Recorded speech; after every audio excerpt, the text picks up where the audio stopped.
අයිබෝන් සුබ රාත්‍රියක් වාසනාවන්ත රාත්‍රියක්. වාරණය කළ නොහැකි අදහස් ධාරණය කරනු පිණිස තීරණය. තීරණය ගැනීම සඳහා වන පූර්ණ නිදහස ඔබ අභියස තබමින් අපි සූදානම් සාකච්ඡාව ආරම්භ කරන්න. අපේ රටේ පැරණිතම දේශපාලන පක්ෂ කිහිපය අතරින් එක්සත් ජාතික පක්ෂ සුවිශේෂී. ඔවුන් වසර 76ක් මේ මහ පොළොවේ ඔවුන්ගේ දේශපාලනයේ එක්සත් ජාතික පක්ෂය කියන නම ඇතුලේ සහ අලියා කියන සංකේතය ඇතුලේ මහ ජනතාවත් එක්ක පෙරටු ඉදිරියට ගමන් කරමින් ඉන්නවා. ඔවුන් අපේ රටේ පාලන බලය සැලකිය යුතු කාර්යයක් තමන් අතේ තියාගත්තා. ඒ වගේම එක්සත් ජාතික පක්ෂය අපේ රටේ දේශපාලන ප්‍රවාහය ඇතුලේ රටට නායකින් ගණනාවක් දායාද කළා. වර්තමානයේ ජනාධිපතිවරයා බවට පත්ව ඉන්න රනිල් වික්‍රමසිංහ මැතිතුමත් එක්සත් ජාතික පක්ෂයේ නියෝජනයක් සහ ඒ ප්‍රතිපත්ති මත පදනම්ව ඉදිරියට ඇවිත් අද වෙනකොට විධායක ජනාධිපතිවරයා බවට පත්ව තිබෙනවා. ඒ ආපු ගමන් මඟ පිළිබඳව සහ විශේෂයෙන්ම මේ වෙනකොට මේ ආණ්ඩුකරණය ඇතුලේ එක්සත් ජාතික පක්ෂයේ භූමිකාව වසර 76ක් ආපු එක්සත් ජාතික පක්ෂය ඉදිරියට යන්න තියෙන වැඩපිළිවෙල අනෙක් පැත්තෙන් එහෙම් මෙහෙන් නායකත්වයේ පිළිබඳවත් සාකච්ඡා ඇති වෙනවා. මොකක්ද වෙන්නේ කියලාත් අපි අද කතා කරන්න සූදානම්. ඒ වගේම විශේෂයෙන්ම පහුගිය දිනවල අපේ රටේ ආර්ථිකයේ කඩාවැටීමත් එක්ක මහ බැංකුව බංකොලොත් කියන කාරණාව එහෙම් මෙහෙන් අපිට ඇහුණා.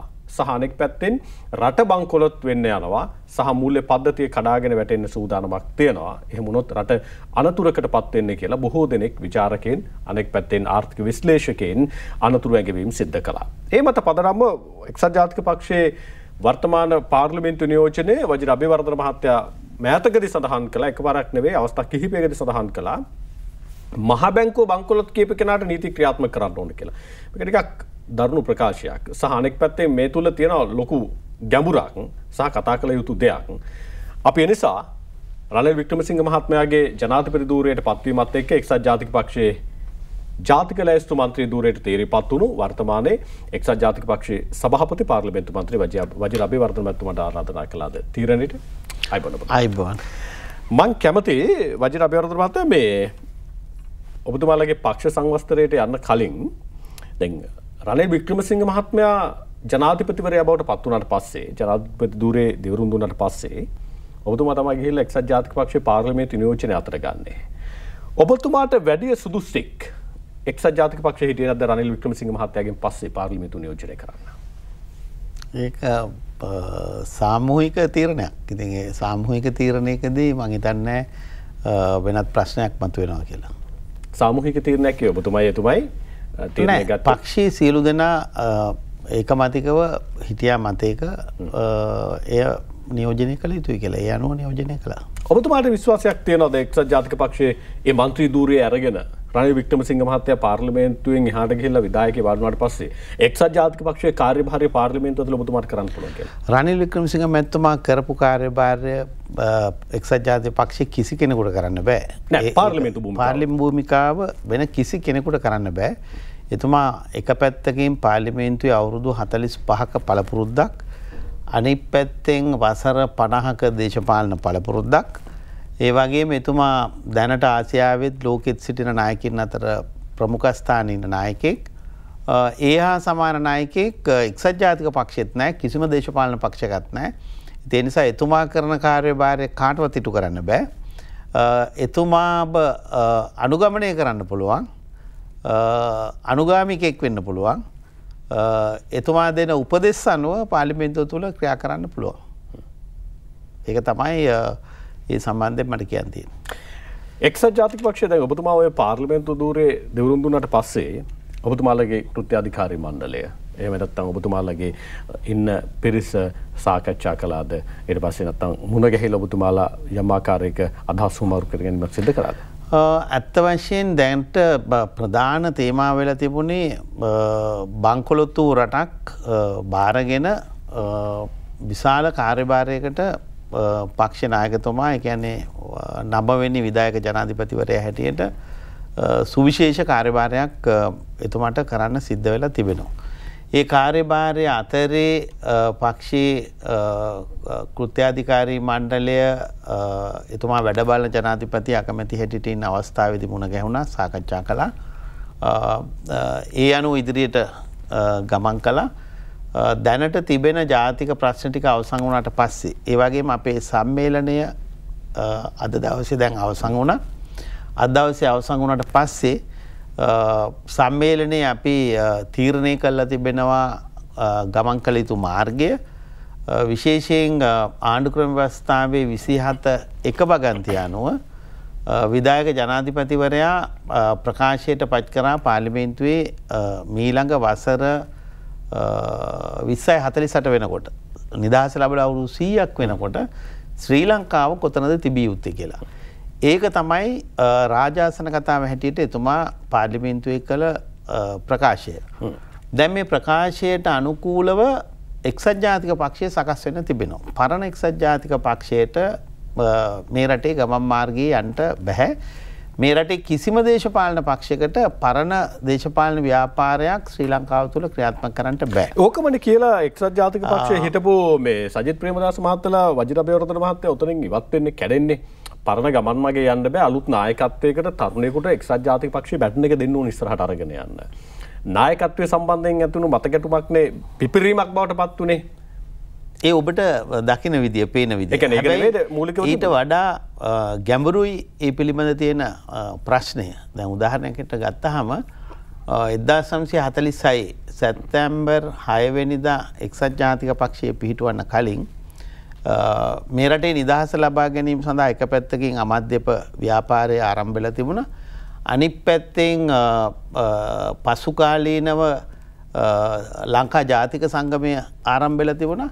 ඒතකොට ලංකා ජාතික සංගමයේ හිටියා සිංහල, දෙමළ, මුස්ලිම්, බර්ගර්, මැලි සියලු ජන කොටස් එකතු වෙලා තිබුණා. ශ්‍රී ලාංකික අනන්‍යතාවය තුලයි සියලු දෙනා එකතු වුණේ. ඒ ලංකා ජාතික සංගමය තමයි අපි අද දවසේ සමරපු එක්සත් ජාතික පක්ෂයේ 76 වෙනි සම්මේලනය අද දවසේ අපි සමරුවේ. ඒ සැප්තැම්බර් මාසේ 6 වෙනිදා එක්සත් ජාතික පක්ෂය පිහිටුවා ගත්තේ. ඒ පිහිටුවාගත් එක්සත් ජාතික පක්ෂයේ ඩී.එස්. සේනානායක මැතිතුමාගේ නම යෝජනා කළේ බණ්ඩාරනායක මැතිතුමා කියලා රනිල් වික්‍රමසිංහ ජනාධිපතිතුමා අනුරාධපුරයේදී පොහොට්ටුවේ අය, ශ්‍රී ලංකා නිදහස් පක්ෂයේ අය, එක්සත් ජාතික පක්ෂයේ අය විවිධ දේශපාලන මතධාරණ සියලු දෙනා කැඳවලා ඒ අයට මතක් කරලා දුන්නා අපි එක්සේසත් වුණොත් තමයි දිනන්නේ. දැන් අපි එක්සේසත් වුණාම ඉන්දියාව නිදහස ලැබලා අවුරුද්දක් යනකොට අපි නිදහස ලබා ගත්තා. ඒක සමගියේ සංකේතය. එහෙම නැත්නම් එකමුතුකමේ ගමන් මාර්ගයේ තිබුණු වාසිය ශ්‍රී ලාංකික මහජනයා 1948 වෙනකොට පෙබරවාරි මාසයේ 4 වෙනිදා නිදහස උරුම කරගන්න අවස්ථාව ලැබුණා. ඒ අතරේ තවත් අවස්ථාවක් උදා වුණා. ඩී.එස්. සේනානායක මැතිතුමා පළවෙනි අග්‍රාමාත්‍යවරයා වුණේ එක්සත් ජාතික පක්ෂය ජයග්‍රහණය කළා නෙමෙයි. ආසන 92යි. ඒ ආසන 92කින් ආසන 42යි එක්සත් ජාතික පක්ෂයට තිබුණේ. සම සමාජ පක්ෂය, කොමියුනිස්ට් පක්ෂය, ස්වාධීන කණ්ඩායම් බහුතරය එකතු කරාම ඩී.එස්. සේනානායක මැතිතුමාට නෙමෙයි අවස්ථාව තියෙන්නේ, බහුතරය වෙන පැත්තක තිබෙන්නේ. ඒ බහුතරය එකතු වෙලා කිව්වා අපේ නායකයා ඩී.එස්. සේනානායක මහත්මයා, අපේ ප්‍රථම අග්‍රාමාත්‍යවරයා ඩී.එස්. සේනානායක මැතිතුමා කියලා සියලු දෙනා එකතු වෙලා කිව්වා. දැන් එහෙම ආරම්භ කරපු ගමන් මගක් නිසා තමයි නිදහස උරුම කරගත්තේ. එතනින් පටන් ගත්ත ආර්ථිකය තමයි එංගලන්තයට ණය දුන්නේ.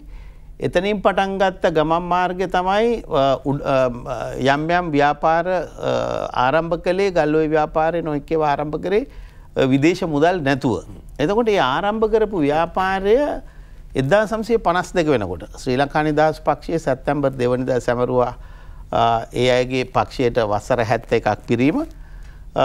ඒ සැමරීම සිදුවෙන අවස්ථාව ආරම්භ වෙන්නේ 1952. බණ්ඩාරනායක මහත්මයා එක්සත් ජාතික පක්ෂයෙන් වෙන් වෙනවා. වෙන් වෙලා වෙනම ජාතික ව්‍යාපාරයක් ආරම්භ වෙනවා. එහි ප්‍රතිඵලයක් හැටියට 57 දී එතුමා බලයටපත් වෙනවා. අවසානයේ එතුමා හදිසියේ ජීවතුන් අතරින් අපි සමුගන්නවා. මෙතෙන් පටන් ශ්‍රී ලංකාව බෙදුණා. කොටස් වලට කැඩුණා. 1930 ගණන් 20 ගණන් වල එක්සත් ජාතික පක්ෂයට ලංකා ජාතික සංගමයට එකතු වුණු පැරණිම දේශපාලන ව්‍යාපාර ලංකාවේ තිබුණා. එකක් සම සමාජ පක්ෂය, එකක් කොමියුනිස්ට් පක්ෂය, තවත් බලවේග ගණනාවක් තිබුණා. දැන් මේ බලවේග ආපහු බෙදා වෙන් කිරීම තුල අපි බෙදෙන්න ඔබත් මමත් නොදන්න විදේශ බලවේග මේ හරහා මේ රට තුළ ක්‍රියාත්මක වුණා. එහි ප්‍රතිඵලයක් හැටියට කිසිම පාලකයෙකුට එක දිගට ක්‍රියා කරන්න බැරි වුණා. නිදහස ලැබලා අවුරුදු 32ක් වෙනකොට තමයි 78 හෙට වගේ දවසක. ඒ කියන්නේ 7 වෙනිදා කියන දවස ජේ.ආර්. ජයවර්ධන මැතිතුමා පාර්ලිමේන්තුවේ පළවෙනි විධායක ජනාධිපතිවරයා හැටියට දිවුරුම් දීම සිදුවන්නේ. දැන් එතනින් පටන් ගන්න ගමන් මාර්ගය අවුරුදු 30කට පස්සේ ආණ්ඩුක්‍රම ප්‍රස්තාව සංශෝධනය වුණා. කිසිම පාලකයෙකුට එක දිගට නිදහසේ රට දියුණු කිරීමේ ක්‍රියාවලිය ඉෂ්ට කරන්න අපොසත් වුණා. ඒක ඔබතුමාලා අර්ථකථනය කරන්නේ යම් ආකාරයක බෙදේ වෙනවීමෙන් හින්දානේ. දැන් ඔබතුමාලගේ නායකයා පත් වෙලා තියෙන්නේ එක්සත් ජාතික පක්ෂයේ. දැන් අපි අනෙකුත් පාට එකතු කරගන්න කලින් අලිය ලකුණ යටතේ කොළ පාට ඇතුලේ හිටපු මිනිස්සු බෙදිලා ඉන්නවානේ. ඔබතුමාලා මොකද්ද ගත්ත ප්‍රතිපත්ති මේ තියෙන කොළ පාට ලකුණ යටතේ හිටපු අය තමයි හැම තැනකටම බෙදිලා ඉන්නේ. උදාහරණයකට ගත්තාම ඒක තමයි දැන් ඔබතුමාලා ඒක රාශී කරගෙන යන්න තියෙන මොකද? ඒක තමයි ශ්‍රී ලංකා නිදහස් පක්ෂය අලිය ලකුණෙන් දීවිච්ච ව්‍යාපාරයක්. එතනින් බෙදී වෙන් වී ගිය දේශපාලන පක්ෂ විශාල ප්‍රමාණයක් තිබෙනවා. අද ශ්‍රී ලංකාවේ නිදහස තිබෙන නිසා දේශපාලන පක්ෂ 70ක් ලියාපදිංචි වෙලා තියෙනවා. එතකොට මේ දේශපාලන පක්ෂ හරහා ශ්‍රී ලාංකිකයන් පරිස්සමෙන් ක්‍රියා කළ යුතු තිබෙනවා. දැන් උදාහරණයකට ගත්තාම අපිට යන්න පුළුවන් උපරිම දුර නිදහසෙන් පස්සේ 1978 සැප්තැම්බර් 7 වෙනිදා ඒ කියන්නේ හෙට කියන දිනේ ජේ.ආර්. ජයවර්ධන මැතිතුමා පාර්ලිමේන්තුවේ විධායක ජනාධිපති හැටියට දිවුරුම් දීලා නව කැබිනට් මණ්ඩලයක් දිවුරුම් දීලා නව ගමන් මාර්ගයක් පටන් ගත්තා. ඒ ගමන් මාර්ගයත් වසර 12 අමාරුවෙන් ගමන් කළා.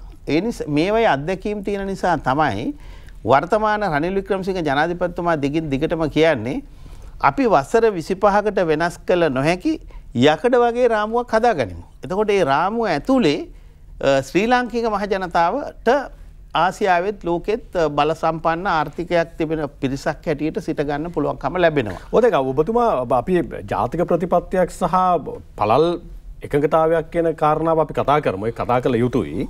මම ඔබතුමාගෙන් ප්‍රශ්න කරන්න වජිර බේරුණා. දැන් ඔබතුමාලා 76ක් අවුරුදු ආවනේ. ආසන්නෙම පිපිරීම සිද්ධ වුණේ සජිත් ප්‍රේමදාස මහත්තයා ප්‍රමුඛ එක්සත් ජාතික පක්ෂ හිටපු කණ්ඩායම යන එකනේ. දැන් ඔබතුමාලා මෙවර පක්ෂ සම්මේලනය ඇතුලේ ගත තීන්දුව මොකද්ද? ගත ගමන් මග ඇතුලේ ඔවුන්ගේ නියෝජන ඔවුන්ගේ ඒකරාශීත්වය ලබා ගැනීම වෙනුවෙන් සාකච්ඡාව මොකද්ද කියලා මම අත වශයෙන් අපි ලංකාවේ පක්ෂ සම්මේලනයට සියලු දේශපාලන පක්ෂ වලට ආරාධනා කරලා තිබෙනවා. ඒ වගේම සියලු දේශපාලන පක්ෂ එකඟතාවයෙන් සහ එකඟතාවයෙන් තොරව මේ සම්මේලනයේට සහභාගී වෙලා තිබෙනවා නියෝජිතයන් විශාල පිරිසක්. අපි සෑම අවස්ථාවකම උත්සාහ කරන්නේ කවුරුවත් වෙන් කරගන්න නෙමෙයි. අපේ මේ උත්සාහය සියලු දෙනා කෙසේ හෝ ඒක රාශී කරගන්න. මොකද අපි කුමන ආකාරයෙන් දැන් උදාහරණයකට එක්සත් ජාතික පක්ෂය කැඩුනත් විධායකය අල්ලා ගැනීම සඳහා එහෙම නැත්නම් විධායකීය පාලනය කර ගැනීම සඳහා සුදුසු නායකයෙක් එක්සත් ජාතික පක්ෂයේ සතුව තිබුණා. ඒ තිබුණු සම්පත නිසා තමයි අපිට පුළුවන්කම ලැබුණේ එක ආසනෙනුත් අගමැතිවල ජනාධිපති වෙන ක්‍රියාවලිය ක්‍රියාත්මක කරන්න. දැන් අද මේ ක්‍රියාවලිය දිහා බැලුවාම අපි කල්පනාවෙන් වැඩ කටයුතු කළ යුතුයි. මොකද අපිට පේනවා දේශපාලන පක්ෂවල උදවිය බොහොම පටු සරල කරුණුකාරණා දිහා තමයි බලන්නේ. පාර්ලිමේන්තුවේ ආණ්ඩුක්‍රම ප්‍රස්තාවට අනුකූලව රටේ මහජනයාට තියෙන වගකීම අතහැරලා වෙන වෙන ක්‍රියාදාමයන් වල තමයි බහුතරයක් යෙදෙන උත්සාහ කරන්නේ. අපි ඒක කතා කරමු. දැන් මට ඔබතුමා එක්ක ප්‍රශ්න මගාරිනවා නැත්නම් ඔබතුමා උත්තර දෙන්න අකමැති භාවයක් මට පේන්නේ. මම ඔබතුමාගේ ප්‍රශ්න කරන ඔබතුමාලගේ හිටපු නියෝජ්‍ය නායකයා කඩාගෙන කියන පක්ෂේ මං අහන්නේ එකතු කරගන්න ඔබතුමාලා එකඟතාවයක් හදාගන්න හරි සාකච්ඡා කරන්න හරි ඔබතුමාලා සූදානමක් තියෙනවද කියන කාරණා අපි සියලු දෙනා සමගම සාකච්ඡා කරනවා. ඒ කියන්නේ මේ එක පක්ෂයක් විතරක් මෙතෙන්ට එකතු වුණා කියලා අපිට දිනන්න බෑනේ. ඔබතුමාලගේ නෑ. එක පක්ෂයක් නෑ. දැන් ඔබතුමාලගේ අපි කිව්වොත් එම ලේ ඥාතියින් නෑ. ලේ ඥාතියවත් දිනන්න බෑනේ. දිනන්න මුළු රටක් දිනා ගන්න තිබෙනවා. එතකොට ලේ ඥාති ඉඳින්නේ අපි පරාජයට පත් වෙලා තිබෙන්නේ. ඉතින් ඒ නිසා පරණ ස්ටයිල් එකේ දේශපාලනේ කොහෙත්ම මැච් කරන්න හම්බෙන්නේ නැහැ අනාගතේ. මොකද එක පැත්තකින් ඇති වුණු තරුණ අරගලය ඒ අරගලය හරහා සමාජෙට ලැබිච්ච පණිවිඩය ඒකේ තිබුණු හොඳ පැත්ත ඒකේ තිබුණු නරක පැත්ත. එතකොට මේ කාරණා සියල්ලම දිහා ගොනු කරලා බැලුවාම පටු තැනකට පං හිරවෙන්න අදහස් කරන්නේ මම අදහස් කරන්න එක්සත් ජාතික පක්ෂ නායක රනිල් වික්‍රමසිංහ මහත්මයා අදහස් කරනවා සියලු බලවේග එකට ගොනු කරගන්න. සියලු බලවේග එකතු නොවුනොත් ආයමත් සිදු වෙන්නේ පරාජයක් පමණයි. ඒ නිසා ඒක තමයි ඔබතුමාලා සියලු බලවේග එකතු කරගන්න ප්‍රමුඛව ඔබතුමාලගේ හිටපු කට්ටිය එකතු කරගන්න. ප්‍රමුඛව ප්‍රධානම බලවේගය ඒ නෙවෙයිනේ රටේ. නෑ රටේ පක්ෂය ඔබතුමාලා පක්ෂ ශක්තිමත් කර ගැනීම ශක්තිමත් කළා ප්‍රධාන බලවේගය එක නෙමෙයිද? ප්‍රධාන බලවේගය ඒ කොටස නෙමෙයිනේ. ප්‍රධාන බලවේගය 69 ලක්ෂයක්. ඒ 69 ලක්ෂයට දීපු ජනතා වරම අපි සියලු දෙනා ඒක රාශි කරගන්න. ඒ විධායක ජනාධිපති කාර්යභාරය ඇතුලේ විධායක ජනාධිපති කාර්යභාරය පමණක් නෙමෙයි ඒක වැරදි. විධායක ජනාධිපති ක්‍රමයේ විතරක් නෙමෙයි පාර්ලිමේන්තු නියෝජනයටත් ඒ 69 ලක්ෂය වැදගත්. එතකොට බහුතරයක් නැහැ නැත්තම්. නෑ ඒ පාර්ලිමේන්තු නියෝජනය හරේ මම ඔබතුමාගෙන් ප්‍රශ්න කරන්නේ පක්ෂයක් විදිහට ශක්තිමත්ව යන ගමන ඇතුලේ පක්ෂයේ පාර්ලිමේන්තු ඊළඟ මැතිවරණයේදී ඔය කියන බහුතරය හදාගන්න අපි ජාතියක් හැටියට ශක්තිමත් වෙන්න උත්සාහ කරන්නේ. එතකොට පක්ෂය ඉබේම ශක්තිමත් වෙයි. ජාතියක් වශයෙන් යන්න කලින් එහෙම නැත්නම් මෙච්චර ආපු කාල දැන් ඔබතුමාලා අවුරුදු 76ක් ආපු ගමන් මග ඇතුලේ ඔබතුමාලා දැන්ද එහෙමනම් ජාතියක් ශක්තිමත් කරලා පක්ෂ ශක්තිමත් කරන්න උත්සාහ කරනවා. එතකොට 76ක්ම වැරදිලාද ඔබතුමාලා? නෑ ඕනෑම දෙයකට යම්කිසි අවස්ථාවක් තියෙනවා. ඒ කියන්නේ බෙදී වෙන් වෙලා යන්න පුළුවන් උපරිම දුර ගිහිල්ලා තියෙනවා. එන්න පුළුවන් උපරිම සංවර්ධනය ක්‍රියාත්මක කරලා තිනවා. මෙතනින් එහාට බෙදී වෙන් වෙලා ජයග්‍රහණය කරන්න බෑ. ඒක එතකොට ඔබතුමාලා දැන් යම් ආකාරයකින් තව මාස 6කින් මහමැතිවරණයක් ආවොත් එහෙම පක්ෂයක් විදිහට ඔබතුමාලා කොහොමද ඉල්ලන්නේ ඡන්ද? බලමු අපි අලුත් විදියකට කල්පනා කරමු. ලංකා ජාතික සංගමේ ලංකාවේ තියුණානේ. ලංකා ජාතික සංගමයෙන් රාජ්‍ය මන්ත්‍රණ සභාවට පාර්ලිමේන්තුවට තරම් කළානේ. ඉතින් අපි බලමු ලංකා ජාතික සංගමය වැඩි ව්‍යාපාරයක් බිහි වෙයි මෙහෙම යනකොට. දැන් අපේ රට කියලා කියන්නේ ඒක පක්ෂ අර ද්විපක්ෂ ක්‍රමයක් ඇතුළේ ක්‍රියාත්මක වෙන එකක් නේ අපේ රටේ තියෙන බහුපක්ෂ ක්‍රමය ඇතුළේ. දැන් ඔබතුමාලා 76 සමරුවා වගේ 71 ශ්‍රී ලංකා නිදහස් පක්ෂයේ සමරුවා. පොහොට්ටුවත් ඔවුන්ගේ සංවත්සරයක් සමරනවා. උතුරේ පක්ෂයත් උඩ රට පක්ෂයත් කතුකරේ තියෙන පක්ෂයත් ඔය සියල්ල සමරනවානේ. එතකොට ඔය කියන බහුජාතික හරි බහු සංවිධානාත්මක හරි ඒක රාශිත්වයක් හදාගන්න ඔබතුමාලා මොනවා හරි ප්‍රවේශයක් ගන්න ඕනනේ. ඒ ප්‍රවේශය අරගෙන තියෙන ඔබතුමාලා කේන්ද්‍රගත වෙන්නේ එක්සත් ජාතික පක්ෂය කියන පක්ෂය ඇතුළේනේ. නැත්තම් එක්සත් ජාතික පක්ෂය ප්‍රමුඛ කරගත්ත සංධානයක් ඇතුළේනේ.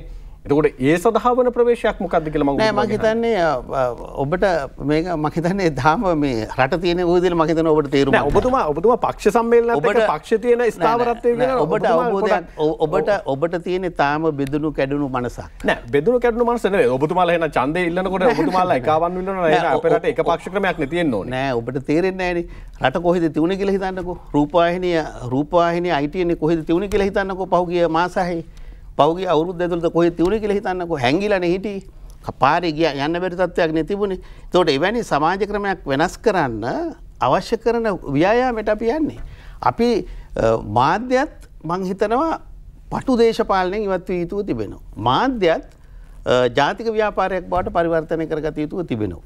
දැන් මේ ජාතික ව්‍යාපාරයක් කියන එකෙන් අපි අදහස් කරන්නේ කොහොමද අර ඇතිවිච්ච දරුණු කැරැල්ලක තිබුණු ස්වභාවය වෙනස් කිරීමට තියෙන ගම මාර්ගය කුමක්ද කියලා. දැන් උදාහරණයකට ගත්තාම රට බංකොලොත් කියලා නිවේදනය කරා. රට බංකොලොත් කියලා නිවේදනය කරාට පස්සේ රටේ මිනිස්සු ඔක්කොම පාරට බැස්සා. රටේ මිනිස්සු ඔක්කොම සල්ලි තිබ්බත් කන්න නැති වුණා. සල්ලි තිබ්බත් පෙට්‍රල් නැහැ. සල්ලි තිබ්බත් ඩීසල් නැහැ. දැන් ඒකේ අනිත් පැත්ත තියෙනවා. සල්ලි තිබ්බත් ගණන් වැඩි. එතකොට දැන් ඒක ආපහු වෙනස් කරන්න තිබෙනවා. දැන් මෙවැනි ක්‍රියාදාමයක් වෙනස් කරන්නට ජාතික එකඟතාවයක් අවශ්‍යයි. ජාතික එකඟතාවයක් අවශ්‍ය නිසා තමයි අපි ප්‍රජාතන්ත්‍රවාදී අමාරු වැඩේ කරන්නේ. ප්‍රජාතන්ත්‍රවාදී පහසු වැඩේ තමයි බෙදිලා කැඩිලා කොටස් වලට වෙන් වෙලා ක්‍රියා කරන එක. ප්‍රජාතන්ත්‍රවාදී අමාරු වැඩේ තමයි කොහොමද සියලු දෙනා එකඟ කරගන්නේ. එහෙම නැත්නම් සිංගප්පූරුවේ වගේ මැලේසියාවේ වගේ ආණ්ඩුක්‍රම ව්‍යවස්ථාව සංශෝධනය කළා කොහොමද ඇතැම් නිදහස් නොදී පාලනය කළා බලහත්කාරයෙන් යම් යම් කරුණු කාරණා ක්‍රියාත්මක කරනවා. එතකොට අපි ඉන්නේ දෙවැනි ක්‍රියාදාමේ අපි ඉන්නේ ප්‍රජාතන්ත්‍රවාදය තුළද නැත්නම් ඔබතුමාලා ආණ්ඩුක්‍රම ව්‍යවස්ථාව ප්‍රජාතන්ත්‍ර දැන් මේ රටේ මහ ජනතාව හිතනෝනේ ලංකාව සිංගප්පූරුවක් කරන්න ඕනේ කියලා. සිංගප්පූරුව කරයි කියලා. සිංගප්පූරුවේ ආණ්ඩුක්‍රම ව්‍යවස්ථාව ගේන්න එහෙනම් ලංකාවේ මහ ජනයා කැමති වෙන්න එපා. එහෙම නැත්නම් ශ්‍රී ලංකාව මැලේසියාව වෙන්න ඕනේ කියලා. මැලේසියාවේ ආණ්ඩුක්‍රම ව්‍යවස්ථාව වෙනස්නේ. එතකොට මැලේසියාවේ ආණ්ඩුක්‍රම ව්‍යවස්ථාව ශ්‍රී ලංකාවට ගේන්න බෑනේ. ශ්‍රී ලංකාවේ තියෙන තරුපහේ ප්‍රජාතන්ත්‍රවාදනේ. ඒ කියන්නේ වැඩි දෙනාගේ කැමැත්තනේ, බහුතරයේ සාකච්ඡාවනේ. ඒ නිසා ප්‍රජාතන්ත්‍රවාදී අමාරු ලක්ෂණය තමයි ජනාධිපති රනිල් වික්‍රමසිංහ මැතිතුමා ක්‍රියාත්මක කරගෙන යන්නේ. ඒ කියන්නේ ගැළපෙන නොගැළපෙන සහ විවිධ කොටස් සියලු දෙනා ඒක රාශී කරගෙන ජාතියක් ගොඩ ගන්න ව්‍යාපාරය. ඒ කියන්නේ ඔබතුමාගේ කියන කාරණාව ඇතුළේ අර්ථ ගන්නන්නේ අපේ රටේ තියෙන්නේ ඍජු ප්‍රජාතන්ත්‍රවාදී ක්‍රම පාර්ලිමේන්තු ක්‍රමයක්. එතකොට ඔය කියන ව්‍යවස්ථා සංශෝධනයක් ඇතුලේ ඔබතුමාලා සතු මැලේසියාවක් කරන්න යනවා නම් සිංගප්පූරුවක් කරන්න යනවා නම් මැතිවරණය කියන එක පැත්තකින් තියලා ආණ්ඩුක්‍රම ව්‍යවස්ථා සංශෝධනයකින් ඔබතුමාලා පාලන බලය ඉස්සරහට අරගෙන යන්න උත්සාහ කරන්නේ ඒ යෝජනාව ඇතුළේ ඔබතුමාලා මේ වෙලාවට නැතිලයි. ඒක නෙවෙයි මම කිව්වේ. මම ඔබට කිව්වේ අපි මේ වගේ සාකච්ඡා වලට ආවහම බොහෝ දෙනා කියනවනේ සිංගප්පූරුව බලන්නකො කොච්චර ඉක්මනින් වේගෙන් ඉදිරියට ගියාද කියලා. ඊට පස්සේ තව නොදන්න අය කියනවනේ ශ්‍රී ලංකාව පොඩි දූපතක් කියලා. ඒතකොට කොළඹ විතර ප්‍රදේශකනේ සිංගප්පූරුව තියෙන්නේ. ඒතකොට සිංගප්පූරුව ලෝක ආර්ථික බලවතෙක්නේ. ඊශ්‍රායලය ගත්තාම පොඩි ප්‍රදේශයක්නේ. ලෝක බලවතෙක්නේ. මැලේසියාව ගත්තාම ආණ්ඩුක්‍රම ව්‍යවස්ථාව වෙනස්නේ. එතකොට ඒ වෙනස් තිබෙන ආණ්ඩුක්‍රම ව්‍යවස්ථාව නිසා තමයි රටවල් ඉස්සරහට ගිහිල්ලා තියෙන්නේ. එහෙනම් ශ්‍රී ලංකාව ඉස්සරහට ගෙනියන්න තරුපහේ ප්‍රජාතන්ත්‍රවාදයේ තිබෙන රටක් හැටියට නීතිය හා සාමය කොහොමද ස්ථාපනය කරගන්නේ ඒ වගේම කොහොමද ක්‍රියා කරන්නේ කියන කාරණයට තමයි අපි බලන්නේ අර ව්‍යවස්ථාවේ කරපු ක්‍රියාවලියම බහුතරයක් එකඟ කරගෙන. ඒ කියන්නේ පාර්ලිමේන්තුවේ 225ක් ඉන්නවා නම් රනිල් වික්‍රමසිංහ මැතිතුමා පාර්ලිමේන්තු මන්ත්‍රීවරයෙක් හැටියට කියනවා 175 දෙනෙක්වත් එක් කරගන්න ඕනේ කියලා. මේ ප්‍රශ්නේ විසඳන්න. දැන් මේ 175 දෙනෙක් එකඟ කරගන්න ඕන කියලා එතුමා ප්‍රකාශ කරන්නේ අර ජාතික යකඩ වගේ රාමුවකට යන්න නම් 175 දෙනෙක් විතර ඉන්න ඕන. යම් කණ්ඩායමක් ඉඳී කොච්චර අපි එකඟ වෙන්න කිව්වත් එකඟ නොවෙන. ඒ පිරිස කමක් නැහැ එයාගේ මතේ ඉඳිද්දි වැඩි බහුතරයක් එකතු වුණොත් ශ්‍රී ලංකාව ඉහළ තැනක ඔසවලා තබන්න පුළුවන්. ඔබතුමා එක තැනකදී යම් ආකාරයක පක්ෂේ පිළිබඳව කතා කරද්දී ඔබතුමා කියන ජාතික එකඟතාවයක් කියන කාරණාව ඔබතුමා ඉස්සරහට ගන්නවා. අනෙක් පැත්තෙන් සංවර්ධනය කියන කාරණාව ඇතුලේ ඔබතුමා සතු මැලේසියාවක සිංගප්පූරුව ගිය ගමන් වගේ ව්‍යවස්ථාවේ ඒ ප්‍රතිපාදනයන් අපිට එකතු කරගන්න ඕන කියලා උත්සාහ කරනවා. යෝජනා කරනවා ඔබතුමාලා සාකච්ඡාවක් විදිහට ඔබතුමාලා යනවා කියලා කියනවා. ඒ ඇතුලේ සාකච්ඡාවක් නෙවෙයි. මම කිව්වේ ඔබතුමා කියන්නේ ගන්න ඕනේ කියන්නේ සාකච්ඡා ගන්න ඕනේ කියලා නෙවෙයි. සාකච්ඡා වලට ආවහම බොහෝ දෙනා රටේ මහජනයට කියනෝනේ බලන්න සිංගප්පූරුව කියලා බලන්න මැලේසියාව කියලා බලන්න තව රටක් කියලා. එහෙනම් ඒ රටේ තියෙන ආණ්ඩුක්‍රම ව්‍යවස්ථාවයි ඒ රටේ තිබෙන ප්‍රජාතන්ත්‍රවාදී රාමුවයි ශ්‍රී ලංකාවට ගේන්න ඕනේ. ජපානයේ තියෙන ක්‍රමයක්. ඒක තමයි ඔබතුමාලා කියනවානේ ගේන්න ඕනේ කියලා. මම ගේන්න ඕනේ කියලා නෙමෙයි කියන්නේ. මම මේ කියන්නේ ඒ මතයේ තිබෙන නිසා ශ්‍රී ලංකාවේ තියෙන්නේ තරුපහේ ප්‍රජාතන්ත්‍රවාදය නිසා ඒ තරුපහේ ප්‍රජාතන්ත්‍රවාදයේදී කොහොමද කැමැති අකමැති කොටස් එකඟ කරගෙන ජාතික ප්‍රතිපත්තියකට ගමන් කරන්න කියලා. යම් ආකාරයකින් එහෙම එකඟතාවයකට ගැවිලා ජාතික ප්‍රතිපත්තියක් මත යනවා නම් මැතිවරණය කියන එක අමතක කරන්න උත්සාහ කරන ස්වභාවයක්ද තියෙන්නේ? මැතිවරණ කියන එක අමතක කරන්න අවශ්‍යතාවයක් නැහැ නේ. උදාහරණයක් හිතට ගත්තාම එහෙම අමතක කරන්න අවශ්‍යතාවයක් නැත්නම් ඔබතුමාලා පක්ෂ ශක්තිමත් කරගන්න එපා. නෑ. පක්ෂයක් විදිහට. ඔබ ඉන්න තැන නෙවෙයි අපි ඉන්නේ. ඒ කියන්නේ ඔබ උත්සාහ කරන්නේ මේ එක්සත් ජාතික පක්ෂයට සීමා කරන්න. අපි හදන්නේ එක්සත් ජාතික පක්ෂයට සීමාවෙන් එහාට ගිහිල්ලා අනෙකුත් කඳවුරු සියල්ලම එක රාශී කරගන්න. යම් තැනකදී නායකත්වය සම්බන්ධයෙන් මේ වජිර අභිවර්ධන මහත්තයා රුවන් විජේවර්ධන මහත්තයා සඳහන් කළ තිබුණා එක්සත් ජාතික පක්ෂයේ නායකයාට මම තමයි සුදුසු කියලා. අනෙක් පැත්තෙන් පක්ෂ සභාපතිවරයා ඔබතුමා ව්‍යවස්ථා ප්‍රකාරව පාර්ලිමේන්තු මන්ත්‍රීවරයෙකුට පක්ෂ සභාපතිත්වයේ දරන්න පුළුවන්ද? ඉතිහාසයේ පුරා එක්සත් ජාතික පක්ෂයේ සභාපතිවරු උදාහරණයක් ඇටියට ඒ.සී.ඒ. සමිත් මහත්මයා, ඒ වගේම රංජන් විජේරත්න මහත්මයා, ඒ වගේම විවිධ අවස්ථාවල මහජන නියෝජිතයන් ඒ තනතුරු දරලා තියෙනවා. උදාහරණයක් ඇටියට පක්ෂයේ මහලේකම් ධූරය දරලා තියෙනවා, සභාපති ධූරය දරලා තියෙනවා, භාණ්ඩාගාරික ධූරය ගණේශලිංගම් මහත්මයා කොළඹ නගරාධිපති හැටියට දරලා තිබෙනවා. ඒක ගැන බාධාවක් නැහැ. ඔබතුමාට හිතන විදිහට ඔබතුමාගේ නායකතුමා ගරු රනිල් වික්‍රමසිංහ මහත්මයා පක්ෂ නායකත්වයේ රැකගෙන ඉන්න කාට බැටන් එක දෙන්නද? මේ වෙලාවේ රුවන් විජේවර්ධන මහත්තයාගේ කටින් එළියට ආවේ සුදුස්සා මම කියලා කියන්නේ බැටන් එක මාරු කරන්න කාලය ඇවිල්ලා තියෙන හින්දා. නෑ මම හිතන්නේ රනිල් වික්‍රමසිංහ නායකතුමා එතන සිටිය යුතුයි කියලා අපි සියලු දෙනා එකමතික එක තීරණයක හිටියේ. නමුත් මොකද එතුමාගේ නායකත්වය ශ්‍රී ලංකාවේ වෙන දේශපාලන පක්ෂයකටත් නැහැ, ශ්‍රී ලංකාවටත් නැහැ, ආසියාවටත් නැහැ, ලෝකෙටත් නැහැ. ඒකට එවැනි නායකයෙක් තමන්ගේ කටයුත්ත ඉෂ්ට කරන්න පුළුවන් මානසික ශක්තිය සහ කල්පනාව සියල්ලම තියෙනවා නම් එතුමාගෙන් ජාතියට ගත යුතු මෙහෙවර ගත යුතු තිබෙනවා. ඒක කිසි කෙනෙක් අභියෝගයට ලක් කරන්නේ නැහැ. අභියෝගයට ලක් කරපු අය පිට වෙලා තියෙනවා පක්ෂයෙන්. අභියෝගයට ලක් කරන්න දැනට පක්ෂය තුල කිසි කෙනෙක් නැහැ. අනෙක් පැත්තේ රටේ සංවර්ධනය පිළිබඳව සහ රටේ රාමු දිශානතිය පිළිබඳව ඔබතුමාලා සාකච්ඡා කරන්නේ අරගලයේ මතුවෙච්ච තරුණ හයියත් එක්ක.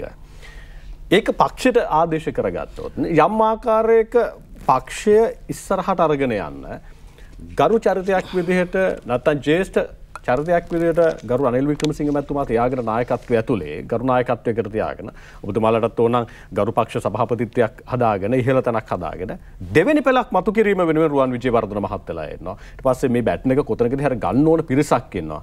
ඇයි ඒ අයට ඔබතුමාලා යම් ආකාරයක වගකීමක් පවරන්නේ නැත්තේ බැටන් එකේ භාගයක් හරි දෙන්න උත්සාහ කරන්නේ? මම හිතන්නේ වගකීම් විශාල ප්‍රමාණයක් පවරලා තිබුණා. පවරලා තිබෙච්ච නිසා තමයි රනිල් වික්‍රමසිංහ මැතිතුමා ජනාධිපති ධූරයට යන්නේ. එතුමාට වසර 28ක් තිබුණු බාධක එක්සත් ජාතික පක්ෂය තුලින් බාධක තිබුණා. අද ඒක මම මතක් කරා සම්මේලනයේදී. ඒ වගේම රටේ විවිධ කණ්ඩායම් තුලින් එතුමාට රනිල් වික්‍රමසිංහ මහත්තයා විධායක ජනාධිපති ධූරයේ වාඩි වෙන්නේ දැන් ඔය කියන තනුරයන්ට බාර දීලා නෙවෙයි.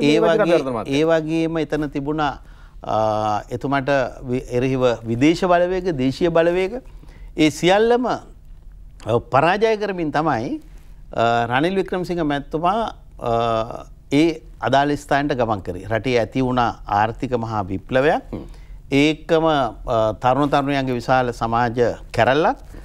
ඒක මේ පළවෙනි කැරැල්ල නෙමෙයි. ඒක රජ කාලේ ඉඳලා කැරලි ශ්‍රී ලංකාව තුල ක්‍රියාත්මක වෙලා තිබෙනවා. ඒ වගේම 71 අප්‍රේල් කැරැල්ල බණ්ඩාරනායක මෙතනින් පත් වෙලා අවුරුද්දක් යනකොට රටේ තීරණ ගන්නත් කලින් අප්‍රේල් කැරැල්ල මතු වුණා. කොල්ලුපිටිය පොලිසියට ගැහුවා. මේ පොලිසිය ඔක්කොටම ගැහුවා. ඒ වගේම ඒ නිසා මෙතුමියට සිද්ධ වුණ අවුරුදු දෙකක් 12000ක් පුනරුත්ථාපනය කරන්න. ඒ වගේම එතුමියට සිද්ධ වුණා පොලිසිය සහ තරුණයන් අතර ගැටුම් වලින් විශාල පිරිසක් මියන තැනටපත් වෙන්න. එදා ඒ කැරැල්ලේ හිටපු බොහෝ පිරිස් අද ශ්‍රී ලංකාවේ මහා බල සම්පන්න පුජ්‍යලයන්. සමහරලාට ශ්‍රී ලංකාවේ සමහර ව්‍යාපාරවල ඉහළම පුජ්‍යලයන්. උදාහරණයක් හැටියට කල්පනා කරොත් බණ්ඩාරනායක මැතිණිය අත්අඩංගුවට ගන්න හිටපු හමුදාවේ නිලධාරී 4 දෙනා ගත්තොත් ඒ අය සිරගත වෙලා ඉඳලා එළියට ආවා. අද ඒගොල්ලෝ ශ්‍රී ලංකාවේ ඉහළ තැන්වලට යනවා. ඕනම අරගලයක අවසාන ප්‍රතිඵලය දියුණුවක්. දෙවන ලෝක යුද්ධයේ ප්‍රතිඵලයක් හැටියට තමයි ජර්මනි මියුසියම් වල තියෙන විශාල කම්පියුටරේ බිහි වෙන්නේ දෙවන ලෝක යුද්ධයේ ප්‍රතිඵලයක් හැටියට. අපි අරගලේ වෙනම කතා කරමු වජිරබට. මම දැන් අර ඔබතුමා එක තැනකදී මතු කරපු කාරණාව කියන්නේ රනිල් වික්‍රමසිංහ මහත්තයා වගකීම් බාර දුන්න හින්දා ජනාධිපතිවරයා වෙනවා කියලා කියනවා. නෑ කතාව අවසන් කරේ නෑනේ. ඔය මැද්දෙන් පැන්නනේ. නෑ මම ඔය හැම්බෙලේම පයින්නවා. ඒක නෙමෙයි කියලා. මොකක් හරි කියලා ඉවරනකම් ඉන්න පොඩ්ඩක් පුරුදු වෙන්න ඕන. මාධ්‍යවේදියෙක් වුණාම. ඒකනවා දැන් ඔබතුමාට මතු කරපු කාරණාව ඔයාට ඕන එක මට කියන්න බෑ. මට ඕන එක තමයි ඔබතුමා මතු කරපු කාරණාව මම අනිත් පැත්තෙන් ප්‍රශ්න කරන්නේ. නෑ. ඔයා මාධ්‍යවේදියෙක් වුණාම ඔයා පුරුදු වෙන්න ඕන අර පිස්සු බල්ල පොර කනවා වගේ නැතුව මොකක් හරි අදහසක් ඉවරනකම්. නෑ ඒක තමයි දැන් ඔබතුමා කියපු කාරණාව මතු කරපු කාරණාව තමයි මම අනිත් පැත්තෙන් ප්‍රශ්න කළේ. නෑ. ඔයා ඕනම කතාවක් අවසන් කරන්න දෙන්නේ නෑනේ. නෑ ඒක තමයි. පිස්සු බල්ලෙක් වගේ පයින්නෝ. එහෙම කරන්න එපා. නෑ දැන් ඔබතුමා කියපු කාරණාව මම අර මතු කරපු තැනදී මම ප්‍රශ්න කළේ රනිල් වික්‍රමසිංහ මහත්තයා වගකීම් බාර දුන්න හින්දා තමයි ජනාධිපතිවරයා බවට පත් උනේ කියපු කාරණාව තමයි මම ඔබතුමාට ප්‍රශ්න කළේ. ඒක නෙවෙයිනේ හේතු උනේ කියලා කියන්න. එහෙමනම් ඔබතුමා දැන් කියනවා නම් ඒක තමයි හේතු උනේ කියලා මොන වගකීම් මත පදනම්වද ඔයා ටිකක් ඊට වැඩි ඔයා ප්‍රවීණ මාධ්‍යවේදියෙක්නේ. එතකොට රටට ප්‍රයෝජනවත් කාරණයක් විග්‍රහ කරනකම් ඉවසලා ඉන්න පුරුදු වෙන්න. ඒකයි වැදගත්. එහෙම නැත්නම් ඔයාට ඕන මතය ගන්න උත්සාහ කරන්න එපා. නෑ මට ඔයා එතකොට අසාර්ථක මාධ්‍යවේදියෙක් බවට නෑ මගේ මතය නෙවෙයි. මිනිස්සුන්ගේ අවශ්‍යතාවයේ මතය සහ අනෙක් පැත්තේ නිවැරදි මතය මට එළියට ආව නම් ඇති. මිනිස්සුන්ගේ මතය දෙන්න බෑනේ. අපි දෙන්න ඕනේ හරි මතය. ඔබතුමා නියෝජනය කරන අපි දෙන්න ඕනේ සමාජයට නිවැරදි මතය එළියට ගමු. නායකයෙක්ගේ යුතුයකම හරි දේ ඉදිරිපත් කරන එක. බහුතරේ 1000ක් කිව්වත් වැරදි දේ ඒක වැරදි නම් වැරදි කියලා කියන එක තමයි නායකයෙක්ගේ යුතුයකම. ඔව් මම අර අහපු ප්‍රශ්නේ. දැන් ඔබතුමා කියවන්නේ තරුණයට වගකීම් බාර දුන්න හින්දා තමයි ජනාධිපති ධූරයටපත් උනේ කියලා. ඒ කියන්නේ පක්ෂේ මොනවද වගකීම් බාර දීලා තිබුණේ? එතුමා ජනාධිපති ධූරේ වාඩි වෙන්නේ. නෑ පක්ෂයට තිබුණු විශාල ප්‍රශ්නේ තමයි ජනාධිපති රනිල් වික්‍රමසිංහ මැතිතුමාට එතෙන්ටපත් වෙන්න නොහැකියාව තිබුණේ විවිධ ඒ කියන්නේ නායකයාගේ සිතුවිල්ලයි නායකයාගේ කල්පනාවයි නායකයාගේ ක්‍රියාවලියයි. නායකයෙක් වෙන්නේ ඒකනේ. තීරණ ගන්න හැකියාව තියෙන්න බෑ. එතකොට මේ නායකයා ගන්න තීරණ ක්‍රියාවලියට උඩින් තවත් නායකයන් තීරණය කරනවා. එතකොට වෙන්නේ එතන ගැටුමක්. එතකොට ඒ ගැටුම ඇති වුණාම වෙන්නේ අලාභයක්, පාඩුවක්. එතකොට ඒ පිරිස එතන ඉවත් වුණාම නායකයාගේ දර්ශනය සහ නායකයාගේ ක්‍රියාවලිය ඉදිරියට ගෙනියන්න උදාහරණයක් හැටියට ඔබ කියපු රුවන් විජේවර්ධන මැතිතුමා, එහෙම නැත්නම් අකිල විරාජ්කාරී මහත්මයා, එහෙම නැත්නම් සාගල රත්නායක මහත්මයා, එහෙම නැත්නම් රංග බණ්ඩාර මහත්මයා, එහෙම නැත්නම් මම අපි සියලු දෙනාම එතුමා ඉලක්ක කරන ශ්‍රී ලංකාව ජයග්‍රහණය කර ගැනීම සඳහා ක්‍රියා කරන ක්‍රියාවලිය සාර්ථක කර ගැනීම සඳහා ක්‍රියා කළා. එතකොට ඒ ක්‍රියාවලියේ ප්‍රතිඵලය තමයි දැන් අපිත් එතන නෑ එහෙම කරන්න බෑ මෙහෙම කරන්න බෑ කියලා අපි ඇද්දොත් ඒ ව්‍යාපාරේ කඩන් වැටෙනවා. එතකොට ඒ ව්‍යාපාරයේ දීර්ඝ කාලයක් ඒ හානිය සිදු වෙමින් තිබුණා. ඒ හානිය නැති වුණාම ආර්ථිකයේ ප්‍රශ්නාව තරුණ අරගලාව ඒ අතරේ ක්‍රියාදාමයක් ක්‍රියාත්මක වුණා. ඒ ක්‍රියාදාමය සාර්ථක කරගන්න එතුමාගේ ඉලක්කයට අපි සම්පූර්ණ සහයෝගය ලබා දුන්නා. එතකොට එතුමා අදාළ තැනට ගමන් කරා. නැත්නම් පක්ෂය ආපහු එතුමාව ඇද්දනම් වෙනස් කරන්න ගියා නම් එතුමාගේ තියෙන පළපුරුද්දට අභියෝග කරන්න ගියා නම් එතකොට ලොකු ප්‍රශ්නයක් බාටපත් වෙනවා. ඒ නිසා වැදගත් වෙනවා නායකයෙක් නිකන් තීරණ ගන්න නැහැ. නායකයෙක් තීරණ ගන්න හොඳට හිතලා. එතකොට නායකයෙක් ගන්න තීරණයට යෝජනා හොඳයි, සංශෝධන හොඳයි. හැබැයි අභියෝගයට ලක් කරන්න ගියොත් ඒ ව්‍යාපාරය කඩාගෙන වැටෙනවා. ඒ කියන්නේ මේ වෙලාවෙත් හිතාගෙන ඉන්නේ ඒ කියන්නේ දෙවෙනි පෙළක් මතු කිරීම වෙනුවෙන් හරේ නායකත්වය, සභාපතිත්වය සහ දෙවෙනි පෙළක් දැන් එතුමාලත් ඔබතුමාලත් තරුණාවදී ඔබතුමාලට වගකීම් පැවරිච්ච ඉන්න තමයි ඔබතුමාලා මේ දීර්ඝ ගමනක් ඇවිල්ලා තියෙන්නේ. ඒ පක්ෂයේ මැද ඉන්න කණ්ඩායමට ඔබතුමාලා ඒ වගකීම් බාර දෙන්න නැත්නම් මේ වෙනකොට ඒ වගකීම් බාර ගන්න පුළුවන් පරම්පරාවක් බිහි කරන්න ඔබතුමාලා උත්සාහයක් කරගෙන නැද්ද? බිහි වෙලා තියෙනවයි කියලා බිහි වෙලා එක්සත් ජාතික පක්ෂයේ හැටියට රනිල් වික්‍රමසිංහ නායකතුමා විශාල නායකයෝ පිරිසක් ජාතියට දායාද කරලා තිනවා. දැන් උදාහරණයකට ගත්තාම විවිධ දේශපාලන පක්ෂ වලට දායාද කරලා තිනවා. එක්සත් ජාතික පක්ෂයට දායාද කරලා තිනවා. එතුමා තරුණ සේවා සභාව පටන් ගත්තාම එතනින් පුහුණු කළා සමාජගත කරන තරුණයන් විවිධ දේශපාලන පක්ෂවල නායකත්වය අරගෙන ක්‍රියා කරමින් සිටිනවා. මේ පුහුණු වෙන තරුණයෙක් එක්සත් ජාතික පක්ෂයෙන් පුහුණු කරන තරුණයෙක් ඔහු මේකේ බැඳලම තියාගන්න ඕන නැහැ. ඔහු තවත් තැනක ගිහිල්ලා ඒ වැඩ කටයුත්ත ආරම්භ කරන්න පුළුවන්. ඒ නිසා තමයි අර මං කියාගෙන ආවේ දැන් 71 කැරැල්ල වෙලාවෙත් කැරැල්ලෙන් පස්සේ ඒ නියෝජිතයෝ නගර සභාවලට, ප්‍රාදේශ සභාවලට, පාර්ලිමේන්තුවට නියෝජනයට ගියා. එතකොට ඕනෑම කැරැල්ලක නරක පැත්තකුත් තියෙනවා, සුන්දර පරිසරයකුත් තියෙනවා. 71ත් එහෙමයි, 83 84 කලබල වලත් එහෙමයි, 87 88 89 කලබල වලත් එහෙමයි. මේ කැරැල්ලෙත් හොඳ ලක්ෂණ තිබුණා. උදාහරණයක් හැටියට නිතර රනිල් වික්‍රමසිංහ මහත්මයා කියනවා ජනාධිපති කාර්යාලයට උදාහරණයක් හැටියට මේ ඩිජිටල් තාක්ෂණය ඔස්සේ ඇතුල් වුණා. එතකොට ආලෝකයෙන් ඇතුල් වුණා. පසු කාලීනව ආලෝකය නවත්තලා දෙවනි කැරැල්ලක් ඇති වුණා. ඒක අවියායුධ සහ ඒ කියන්නේ මේ රජයේ ගොඩනැගිලි අත්පත් කර ගැනීම තැනටපත් වුණා. එතකොට පළවෙනි කැරැල්ල ලස්සනයි, දෙවනි කැරැල්ල ටිකක් ඊට වැඩිය දරුණුයි. හැබැයි මේ කරුණු දෙකෙන්ම ජාතියට අවශ්‍ය කරන තරුණ පිරිසක් ඉන්නවා. සමහර අය දෙවෙනි කැරැල්ල තුලේ අවියායුධත් අරගෙන ඇතුල් වෙලා තියෙනවා. දැන් උදාහරණයක් ලීබිලි යකඩ පොළු සේරම අරගෙන ඇතුල් වුණේ කාර්යාලය නිකන් ඇතුල් වෙන්නේ නැහැ නේ කවුරුවත්. ඔබ ගිහලා බැලුවොත් ජනාධිපති වැටේ තියෙන සේරම යකඩ පොළු ගලවලා තියෙන්නේ. ගෙදර ගෙනියන්න නෙමෙයිනේ. අදාළ කාරණේ සඳහා. දැන් ඒකට තව මිලියන ගාණක් වියදම් වෙනවනේ. මේ යකඩ වැට නැවත ප්‍රතිසංස්කරණය කරන්න. එතකොට මන්ත්‍රීතුමා මැරුවේ දැන් අපේ අවියායුධවලින් මැරුවේ නිකන් මැරුවේ නෑනේ, ගහලා කියලානේ මැරුවේ. බල්ලෙක් මරනවා වගේනේ බල්ලා අරගෙන ගියේ. එතකොට පොලිස් නිලධාරියා මැරුවේ. එතකොට ඒවා මැරුවේ මේ නිකන් සාකච්ඡා කරලා නෙමෙයිනේ, මැරුවේ අවියායුධවලින් තමයි මැරුවේ. එතකොට මේ මරපු එක හරිය. මරපු එක අවියායුධවලින් මැරුව වෙන්න පුළුවන්. ඔබ කියන්නේ ඔබතුමාලගේ අර්ථකථනය ඇතුලේ පොළු මුගුරු විතරයි අරගෙන ගෙනද තිබෙන්නේ. ඉතින් හාගෙන අවියායුධ ජනාධිපති කාර්යාලයට ඇතුල් වෙනකොට අරන් ගෙනද තිබ්බා. නෑ ඉතින් පෙට්‍රල් බෝම්බ ගැහුවා, ගෙවල් ගිනි තිව්වා. රනිල් වික්‍රමසිංහ මහත්තයා ගෙදරට ගැහුවේ මේ ඇල්වතුර නෙවෙයිනේ, පෙට්‍රල් බෝම්බ ගහලානේ ගිනි තිව්වේ. ඉතින් ඒ නිසා අවියායුධ විශාල ප්‍රමාණයක් අවසානයේ දෙවනි කැරැල්ලට ඇතුළත් වුණා. ඒකේ නරක පූර්වාදර්ශයක් පාලනය කරන්න සිද්ධ වුණා නීතිය හා සාමය ආරක්ෂා කර ගැනීම සඳහා. ඒක ලෝකයේ හැම රටකම කරලා තියෙනවා, ලංකාවේ පමණක් නෙමෙයි. මම කියන්න උත්සාහ කරේ කොහොම හරි මේ තරුණ පරම්පරාව බලාපොරොත්තු ඉලක්කය සම්පූර්ණ කළ යුතුව තිබෙනවා. අද අපේ පක්ෂ සම්මේලනයේදී ඒකයි රනිල් වික්‍රමසිංහ ජනාධිපතිතුමා නායකතුමා ප්‍රකාශ කළේ නැවතත් එතුමා මතක් කරා 20:48 වෙනකොට 20:23 20:24 වෙනකොට සකස් කරන අතිවාරම ජාත්‍යන්තර මූල්‍ය අරමුදල 2.9 මිලියන් දීලා එන ඇග්‍රිමන්ට් එක ඒ වගේම පැරිස් ක්ලබ් එක ප්‍රකාශයට පත් කළ තිබෙන කාරණය ඒ වගේම එංගලන්තය ප්‍රකාශයට පත් කළ තියෙන කාරණා පෙළ ගැහිමින් තිබෙනවා කොහොමද මේ වැටුණු ආර්ථිකය ගොඩනැගීම සඳහා ක්‍රියා කරන්න කියලා.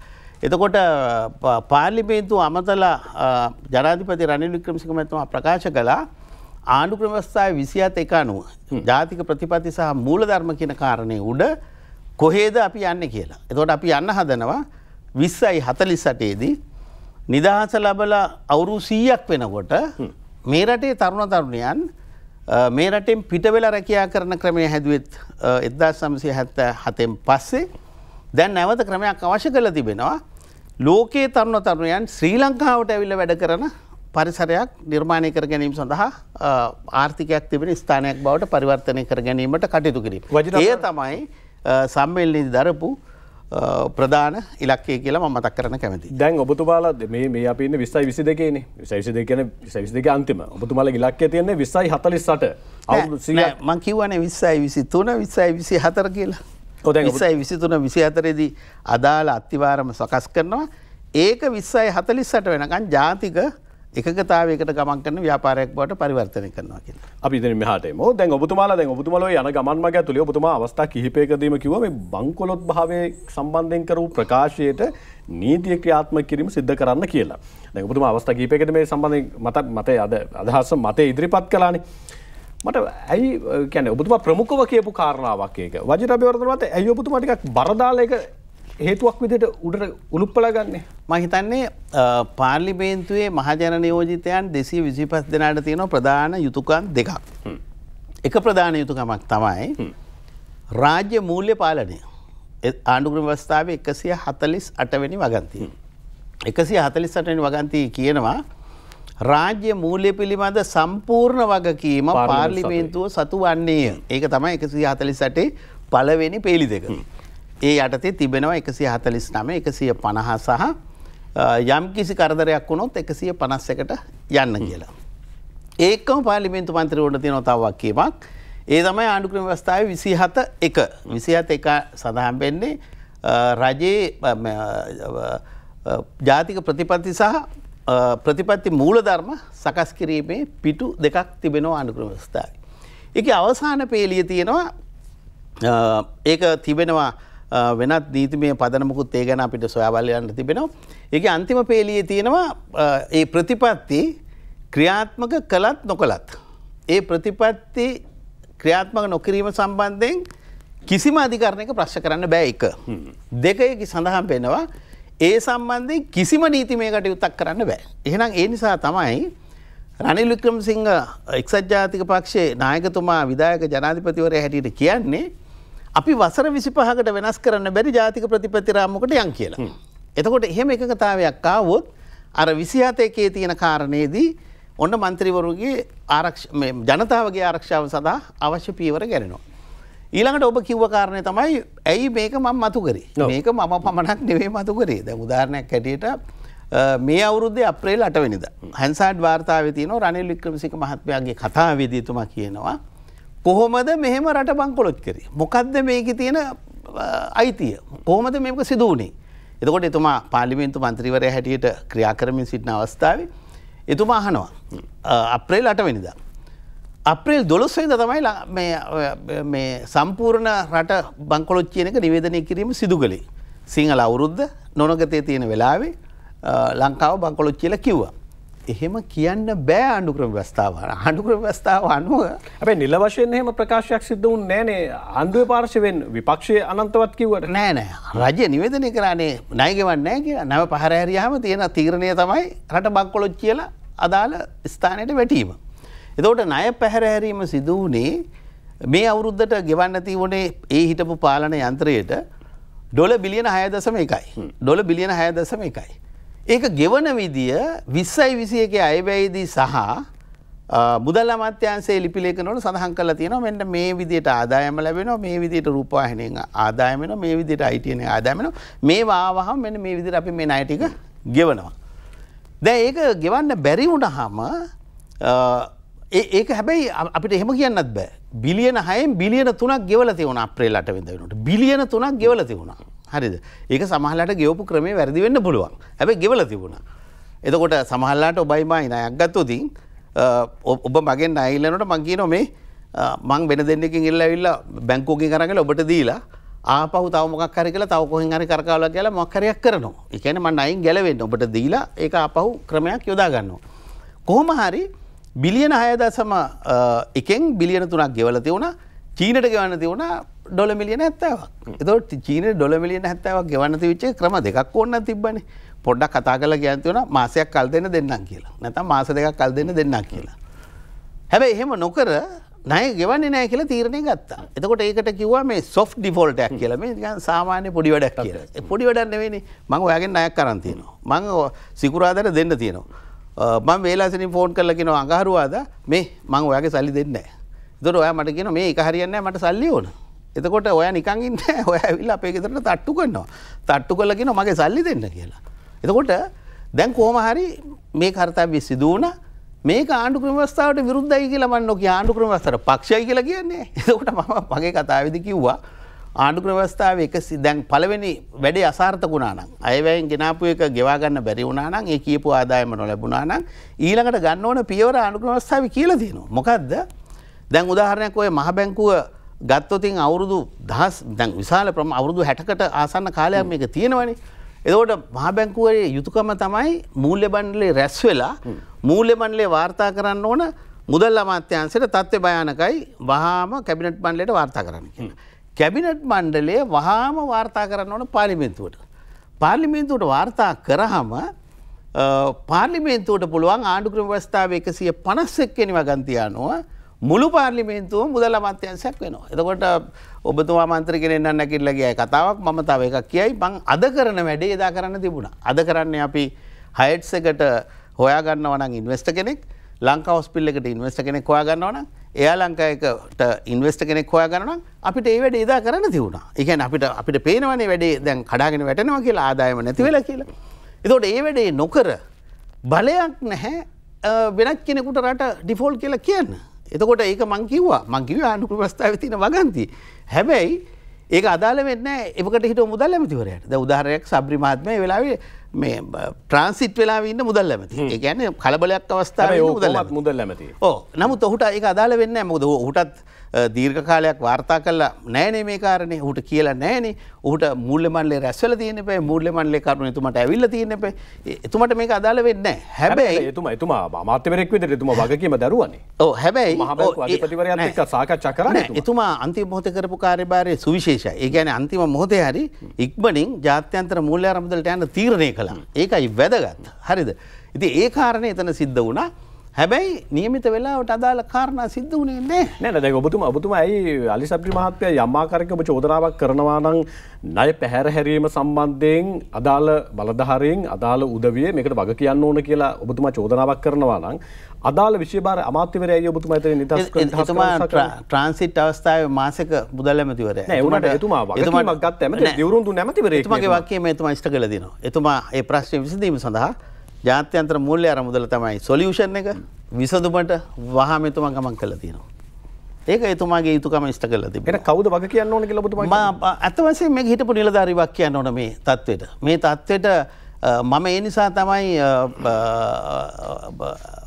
ඇමරිකා එක්සත් ජනපදයේ තියෙන මහ බැංකුවේ වගන්ති ටික හැන්සාට් ගත කරේ. මොකද ඒකේ තියෙන වගන්ති අනුව නම් ශ්‍රී ලංකාව සුරක්ෂිතයි ආරක්ෂිතයි. එතකොට කොහෙවත් තියෙන්න බෑ මූල්‍ය වගකීම ජනාධිපතිට නැහැ. මූල්‍ය වගකීම කැබිනට් මණ්ඩලයේ තනියම නැහැ. මූල්‍ය වගකීම තියෙන පාර්ලිමේන්තුවට. යම්කිසි අවස්ථාවක පාර්ලිමේන්තුව නැති වෙලාවක හරි විධායක ජනාධිපතිවරයාට තියෙන්නේ සීමා සහිත මුදල් පිළිබඳ තීරණ ගැනීමේ අයිතිය. එහෙම නැතුව එතුමාට නැහැ සම්පූර්ණ මූල්‍ය. ඒ කියන්නේ උදාහරණයක් ඡන්දයක් වෙලාවක නම් එතුමාට ඡන්දය සඳහා මුදල් අනාගතේ අනුමත කර ගැනීමට යටත්ව එතුමාට භාවිතා කරන්න පුළුවන්. රටේ මේ සිදුවිච්ච කාරණය මේක මීට එහාට ගිය කාරණයක් හැටියට මම දකින්නේ. ඒ කියන්නේ උදාහරණයකට ගත්තාම මේවා බාරව ඉන්න යම් යම් කණ්ඩායම් මේවා බාරව ඉන්න යම් යම් නිලධාරීන් මේවා පිළිබඳ අවබෝධයෙන් ඉන්න ඕන. ඒ අය මේවා වාර්තා කරන්න. ඒ කියන්නේ ඔබතුමා කියන්නේ මේ හිතාමතාම මේක මගේ ඇරියා කියලාද? මං හිතාමතා ඒක මට දැම්ම කියන්න අමාරුයි. මේ ගැන විශ්ලේෂණය කරමින් ඉන්නවා. සම්පූර්ණ විශ්ලේෂණයෙන් පස්සේ මගේ ගොඩක් මේ කාරණේ ගැන කතා කරන නිසා බොහෝ ලිපි ලේඛන මා වෙත ලැබිලා තිබෙනවා. ඒ සියලු විශ්ලේෂණ වලින් පස්සේ මම බලාපොරොත්තු වෙන ඒ කරුණු නැවත පාර්ලිමේන්තුවේ ඉදිරිපත් කරන්න. ඒ කියන්නේ මේ පැහැර හැරීම කරේ හරිය මේ පාර්ලිමේන්තුව නොමගෑවීම හරි කලේ නිලධාරීන් කියලා ඔබතුමා එතෙන්ද මේ චෝදනාව ගොනු කරන්න උත්සාහ කරන්නේ? පැහැදිලිවම පාර්ලිමේන්තුවට වාර්තා කළ යුතු අය වාර්තා නොකළ නම් ඒ නොකළ අය වැරදිනේ. පාර්ලිමේන්තුවට වාර්තා කළ යුතු අදාළ අය අදාළ අංශ අදාළ මූල්‍ය මණ්ඩලය ඒ අදාළ කණ්ඩායම ඒ වාර්තා නොකරනම් ඒක වැරදි. හැබැයි අවස්ථා ගණනාවකදීම යම් ආකාරයක අයවැය ඉදිරිපත් කරලා ඔබතුමා ඔය සඳහන් කරපු විදිහට මුදල් වෙන් කරලා ඒ කරන ක්‍රියාමාර්ග අරගෙන ඉවරලා මේ තියෙන ආර්ථික අර්බුද උත්සන්න වුණාට පස්සේ ණය ගෙවීම පිළිබඳව වන තීරණය ගත්තේ අදාළ අමාත්‍යාංශය අදාළ අමාත්‍යවරයාගේ දැනුවත් භාවයෙන් කියලා හිටපු මහ බැංකුව අධිපතිවරයාත් යම් තැනක සඳහන් කරලා තිබුණා. ඒක නීති විරෝධී. උදාහරණයක් හැටියට අප්‍රේල් 16 වෙනිදා කැබිනට් මණ්ඩලයට වාර්තා කරයි කියලා කියනවා. අප්‍රේල් 16 වාර්තා කරන එක නීති විරෝධී. මොකද උදාහරණයක් හැටියට අප්‍රේල් 12 වෙනිදා රට ණය ගෙවීම හැරීම පැහැරලා තිබෙනවා. එහෙම බලයක් නැහැ. දැන් ඔබතුමා 16 කියන්නේ ආසන්නම දවස් 4යි 12 වෙනිදා තමයි පැහැරීම සිද්ධ කරලා තියෙන්නේ. ඔබ කියන්නේ ඊට කලින් සතිය අඟහරුවාදා කැබිනට් මණ්ඩලයට ඉදිරිපත් කරන්න තිබ්බා කියලා නෑ. ඇත්තටම මේක කරන්න තිබුණේ ගෙවන්නේ නැත්තම් මේක පෙබරවාරි මාසේ මාර්තු මාසේ එහෙම නැත්නම් ජනවාරි මාසේ අර අයවැය ශීර්ෂ තිබුණු ආදායම් නොලැබෙනවා නම් ඒ පිළිබඳ මහ බැංකුව මූල්‍ය මණ්ඩලය වක්කි විය යුතුයි. ඒ කියන්නේ යම් ආකාරයකින් සමහර වෙලාවට දැන් මහ බැංකුව අධිපතිවරයාට හරි අදාළ නිලධාරීන්ට හරි ණයක් ගෙවනවද නැද්ද කියලා තනි තීරණයක් ගන්න බෑනේ. කොතනකදී හරි දේශපාලන සම්බන්ධයක් තියෙන්න බෑ. ඒ බන්ධනය සිද්ධ වෙන්නේ අමාත්‍යවරයා හරහානේ. ඒ කියන්නේ ඔබතුමාලා දැන් ඔහු සඳහන් කරන විදිහට දැනුවත් කරලා නැහැ ඔබතුමා කියන්නේ නීති විරෝධී කියලා. పూర్වෙහි දැනුවත් කිරීමක් මත පදනම්ම ක්‍රියාත්මක වෙලා ඊට පස්සේ කැබිනට් මණ්ඩලය දැනුවත් කරා කියලා ඔබතුමාලා විශ්වාස කරන්නේ නැහැ. එහෙම නීතියක් නැහැ. අපේ රටේ තියෙන නීතියට අනුව හැම දෙයක්ම සිද්ධ වෙන්නේ නැහැ නේ වජිරාභිවර්ධන මහත්තයා. එහෙම කරන්න බෑ. දැන් උදාහරණයක් හැටියට කියන්න පුළුවන්. එහෙනම් මම ජනාධිපතිතුමාට කියලා කරයි කියලා. ජනාධිපතිතුමාට කියලා වැඩක් නැහැ. ජනාධිපතිතුමාට කියලා ඒකේ තේරුමක් නැහැ. ඒක අදාළ නැහැ. ආණ්ඩුක්‍රම ව්‍යවස්ථාවට විරුද්ධයි. අපිට විරාමයකට අවසර දෙන්න.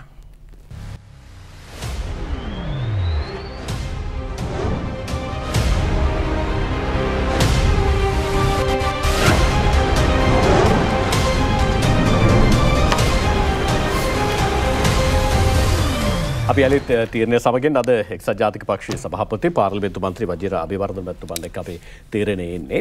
එක්සත් ජාතික පක්ෂයේ 76 වන සංවත්සරයේ සහ ඉදිරි ගමන පිළිබඳව කතා කළා. අවසාන වශයෙන් එතුමාට සඳහන් කරපු කාරණාවක් ප්‍රමුඛ කරගනිමින් අපි සාකච්ඡාවේ විරාමයක් ගත්තේ රට බංකොලොත් කියන කාරණාට ණය පැහැර හැරීම නිල වශයෙන් නිවේදනය කිරීම හරහා සිද්ධ වෙච්ච මේ බරපතල තත්ත්වය පිළිබඳව අපි කතා කළා. මොකද එතුමා අවස්ථා කිහිපයකදී පිළිබඳව මතක් කළා, මතු කළා සහ මාධ්‍ය හමු කැඳවලා එතුමායි පිළිබඳව ප්‍රකාශයන් සිද්ධ කළා. දැන් වජිර අබේවර්ධන මහත්තයා එක තැනකදී ඔබතුමාගේ ඔය කතාව අහගෙන ඉන්නකොට මිනිස්සු කියන කතාවක් තමයි හරේ. ණය පැහැර හැරීම නිල වශයෙන් ප්‍රකාශ කිරීමත් එක්ක රට බංකොලොත් වුණායි කියලා යම් තැනකදී ඔබතුමාලා චෝදනා කරනවා නම් අනෙක් පැත්තෙන් මේ ප්‍රශ්නකට ඔබතුමාගේ අහන්න වෙනවා. කැමති නම් අපි උත්තරයක් දීගෙන යමු. ඔබතුමාලගේ ආණ්ඩු කාල සීමාව ඇතුළේ රට මහා බංකුව බංකොලොත් කළා. බංකොලොත් වුණා. ඇයි ඔබතුමාලා දැන් මේක ගැන කතා කරලා ඒක ගැන කතා නොකර ඉන්නේ? අමතක කරලාද නැත්නම් මහ බැංකු අර වංචාව ඔබතුමාලට මතකද බැඳුම් කර වංචාව? මොකද වංචාව? බැඳුම් කර වංචාව තාමත් නඩුවක් තියෙනවානේ. 2016 වෙනිදාදී රුපියල් කෝටි 3698ක්. හරි. ඊට පස්සේ මාර්තු 31 රුපියල් කෝටි 1500ක්. නීති කෘත්‍යයන් ක්‍රියාත්මක වෙනවා. අර්ජුන් මහේන්ද්‍රන් හිටපු මහ බැංකුව අධිපතිවරයාට මේ වෙනකොටත් නොතීසි නිකුත් කරලා තියෙනවා. අර්ජුන දැන් පරිශනාත්මක මාධ්‍යවේදීන් බවට පරිවර්තනය වෙන්න ඕන. ඔබ පමණක් නෙමෙයි. මේ රටේ බොහෝ දේශපාලන සටන්පාට මාධ්‍යවේදීන් පරිශීලනය කරන හරි පරිස්සමෙන්. ජපානයේ ගත්තාම කෙනෙකුට හොරයි කියලා කියන්න ලීසි නෑ. නෑ හොරයි කියලා කියන්නේ මේ වංචාවක් කියන්නේ. ජපානයේ එහෙම එකක් කරනකොට පොලිසිය දිගට පරීක්ෂණ කළා. අත්අඩංගුවට ගත්තොත් කෙනෙක් 190%ක් වැරදිකාරයෝ වෙනවා.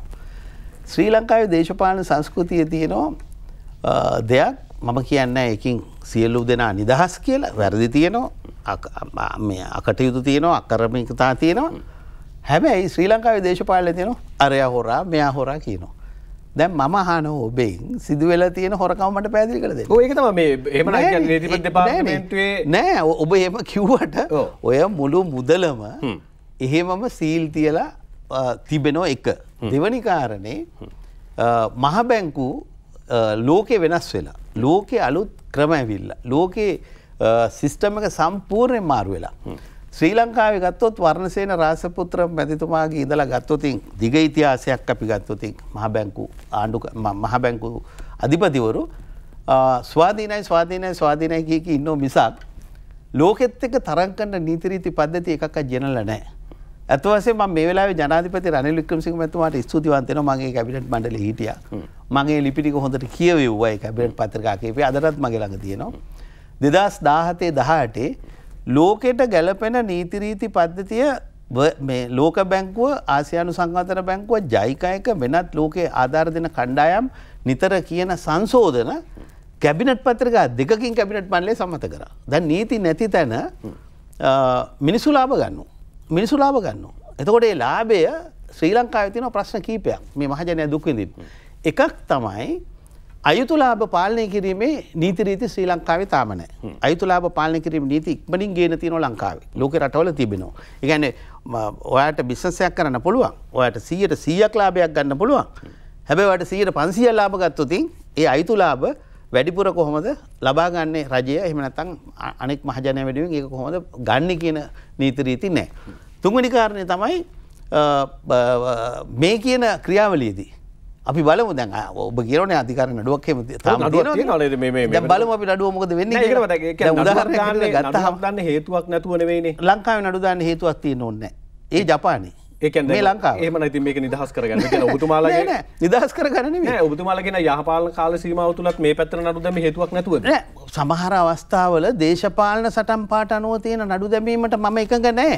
දැන් උදාහරණයක් හැටියට ගත්තාම චෝදනාවක් තියෙනවා නම් ඒකයි මම කියන්නේ අපේ ශ්‍රී ලංකාවේ සමස්ත මාධ්‍යයන් පර්යේෂණාත්මක මාධ්‍යකරුවන් වෙනවා. පර්යේෂණාත්මක කියන්නේ මේ වෙන්නේ ඉතින් ඔබතුමාලා නඩුවක් සම්බන්ධයෙන් මම අහන්නේ ඔබතුමාලට බරපතල ඉතින් නඩුවක් සම්බන්ධයෙන් අපි දෙන්නට කතා කරන්න බෑනේ. ජනාධිපති කමිෂන් එකක් පත් කරා. නෑ මම නඩුව ජනාධිපති කොමිෂන් සභාව වාර්තාව මම කියවලා තියෙනවා.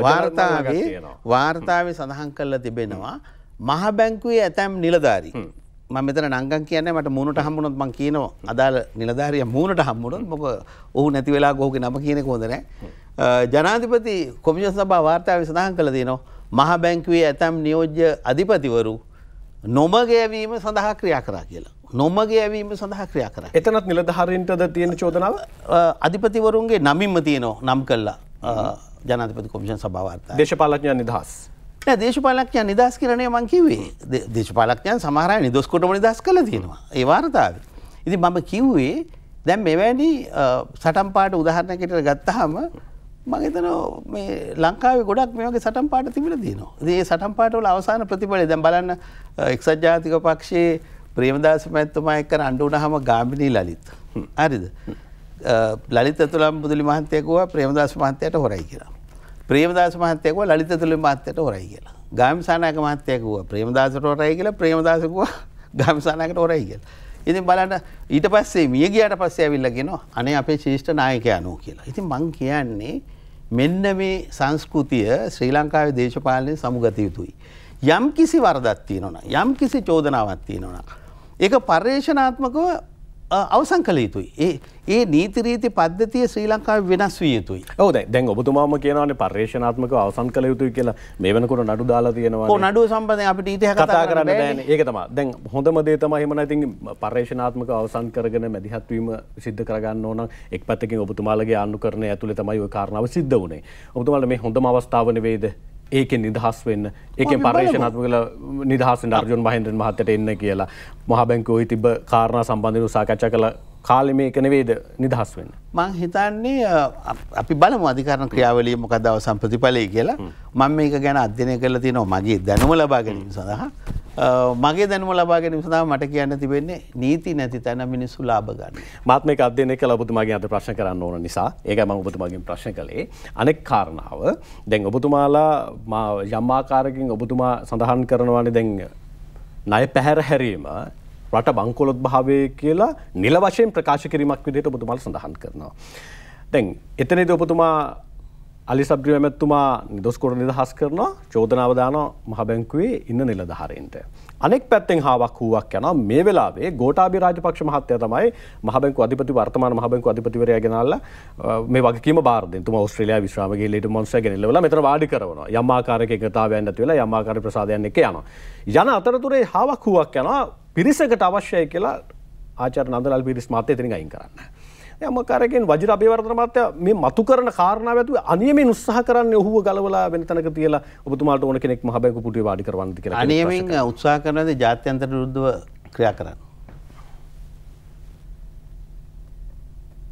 ඒ කියන්නේ ඒක තමයි මට දෙන්න තියෙන පිළිතුර. අනියමෙන් උත්සාහ කරනවා ඇති ජාත්‍යන්තර ක්‍රියාවලියන්ට විරුද්ධව ක්‍රියා කරන්න.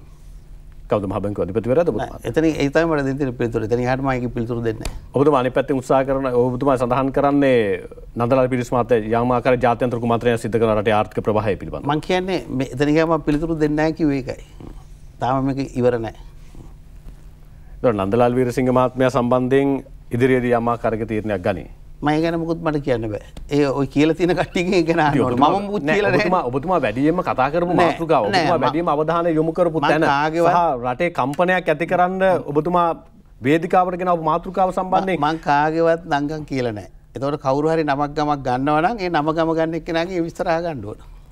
ඒ කියන්නේ හරි මම නංගන් කරන්නේ නෑ නම් ගම ඕනේ නැහැ. මම පාර්ලිමේන්තුවේ හැන්සයිඩේ කාගේවත් නංගන් කතා කරලා නැහැ. වජිර අබේවර්ධන මහත්තයා මහ බැංකුවේ මේ නිලතල මාරුවීම සම්බන්ධයෙන් ඔබතුමාලා අවශ්‍යතාවයක් දකිනවා. මම කිසිම පුජ්‍යලයක් ගැන හෝ නිලතලයක් ගැන කතා කරලා නැහැ. මම කතා කරලා තියෙන්නේ ක්‍රමවේදය ගැන පමණයි. ඔව් දැන් යම් ආකාරයක ක්‍රමවේදයක් ක්‍රියාත්මක කරන් නිලධාරීන්නේ.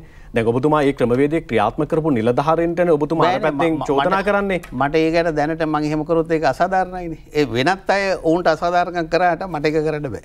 නෑ අසාධාරණකමක් නෙවෙයි. දැන් ඔබතුමා කියන්නේ ඔබතුමා මේ කරන චෝදනාව සම්බන්ධයෙන්. නෑ මම චෝදනාවක් නෙවෙයි. නෑ ඔබතුමා පූර්වයේ චෝදනාවක් කරනවානේ. මම විග්‍රහයක් කරන්නේ ක්‍රමවේදය පිළිබඳ සහ ආණ්ඩු ක්‍රම ව්‍යවස්ථාව සහ මහ බැංකුවල තියෙන නීති රීති පද්ධතිය ගැන. ඒ ක්‍රමවේදය ක්‍රියාත්මක කරන්නේ නිලතල දූරාවලිය ඇතුලේ වාඩි වෙලා ඉන්න මිනිස්සුනේ. දැන් යම් තැනක අලි සබ්රි ගරු මුදල් ඇමතුමා යටතේ ක්‍රියාත්මක කරපු නිලධාරීන් ණය පැහැර හැරීම සම්බන්ධයෙන් වජිර අබේවර්ධන මහත්තයා තීරණයක් ගත්තා නම් ඒ තීරණයේ ප්‍රකාරව 12 වෙනිදා ඒ සම්බන්ධයෙන් කියනවා 19 වෙනිදා කැබිනට් එකට ඉදිරිපත් කරනවා. එතන ඔවුන් 16 වෙනිදා යම් ආකාරයක ඔවුන් එතන නීති විරෝධී වැඩක් කරලා තියෙනවා. ඔබතුමා කියන විදිහට. කියන්නේ මම නෙමෙයි කියන්නේ ආණ්ඩු ක්‍රම ව්‍යවස්ථාව කියන්නේ. ඒ ආණ්ඩු ක්‍රම ව්‍යවස්ථාවේ තියෙන කාරණා අර්ථකථනය කරන්නේ ඔබතුමානේ දැන් කියන්නේ මේ අර්ථකථනය කරේ නෑ. මම ආණ්ඩු ක්‍රම ව්‍යවස්ථාවේ වගන්ති ඒ විදිහටම පාර්ලිමේන්තුවේ කියවෙව්වා. ඔව් ඒ කියලා කිව්වේ වජිර අබේවර්ධන පාර්ලිමේන්තු මන්ත්‍රීතුමා. එතුමා තමයි දැන් මං ඉස්සරහා ඉන්නේ. දැන් ඒ ක්‍රියාත්මක කරලා තියෙන්නේ නිලධාරීන්නේ. ඒක අපි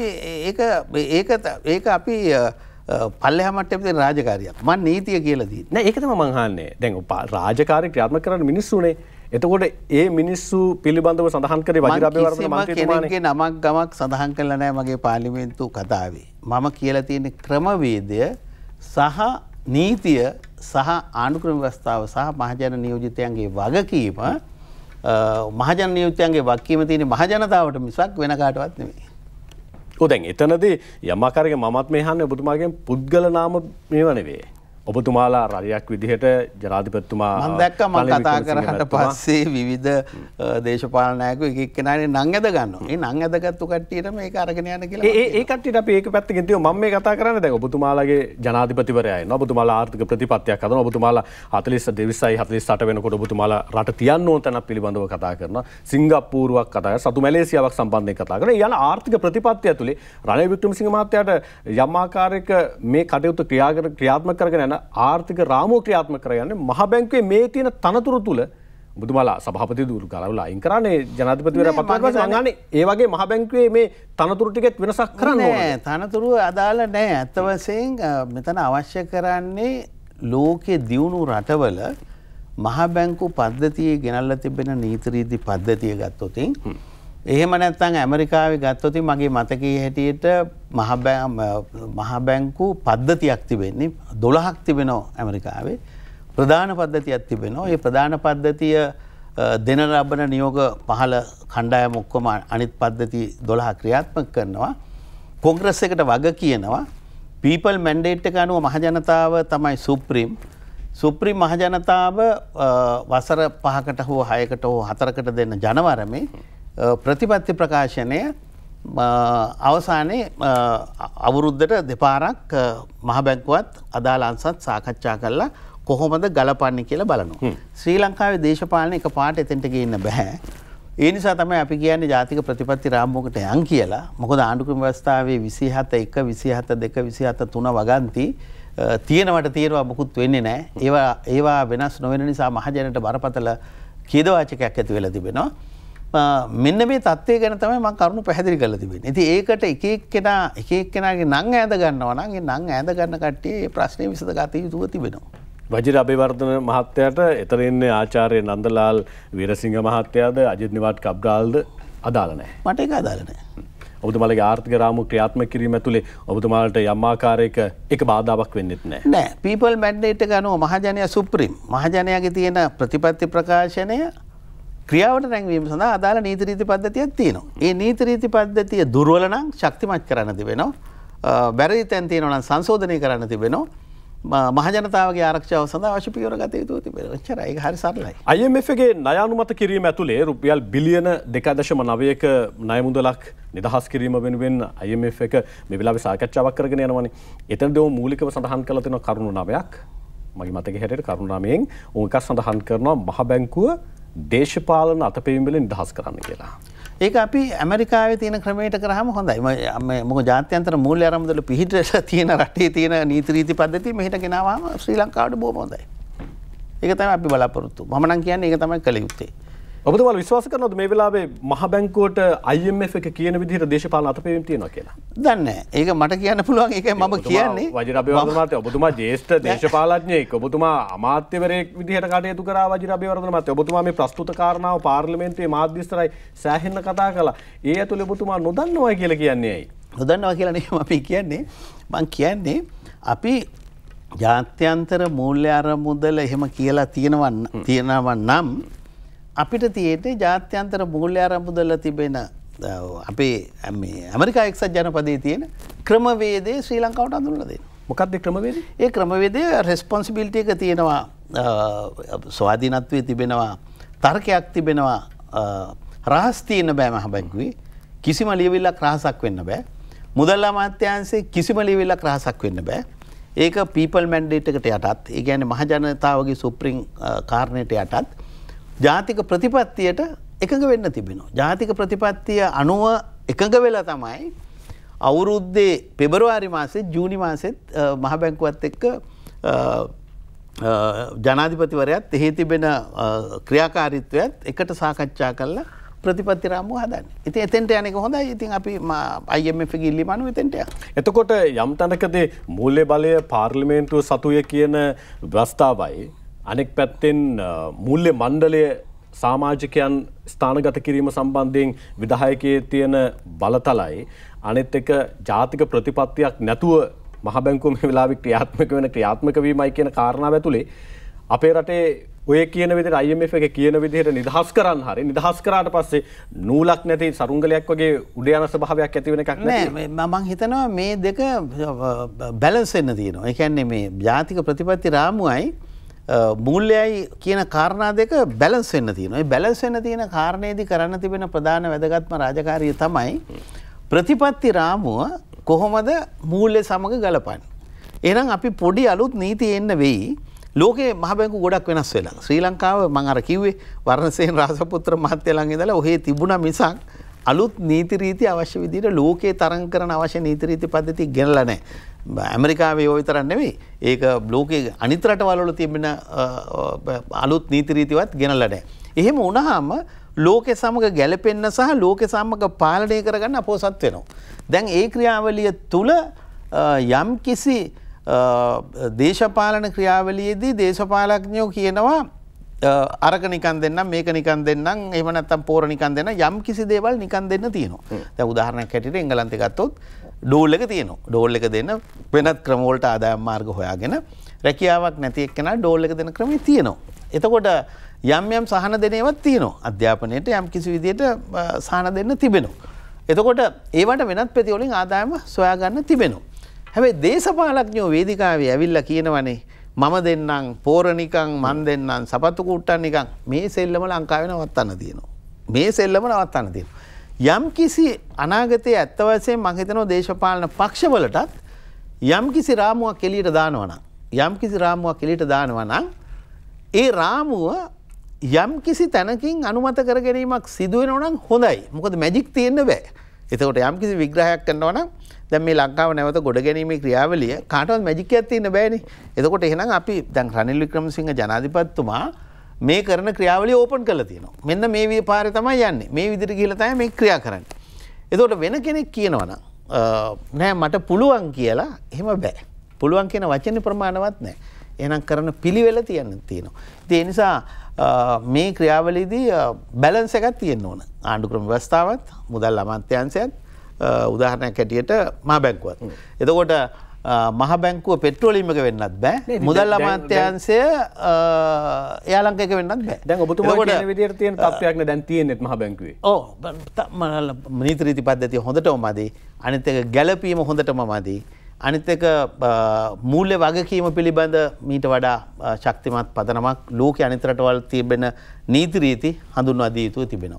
IMF කියන එක හරි IMF කියන එක කරොත් මහ බැංකුව ශ්‍රී ලංකාවට යහපතක් වෙයි. ඔබතුමා අවසානයේ IMF එක කියන එක හරිය කියලා කිව්වේ අපේ රටේ දේශපාලන අතපෙවීමක් මහ බැංකුවට තියෙන කියලා ඔබතුමා පිළිගන්නවා. දේශපාලන අතපෙවීමක් නෙමෙයි. දේශපාලන අතපෙවීමක් නෑ මහ බැංකුවට. කවුරුත් දේශපාලඥයෝ කියලා මහ බැංකුවට කතා කරන්නේ නැහැ. නෑ කතා කරානේ. හරිද?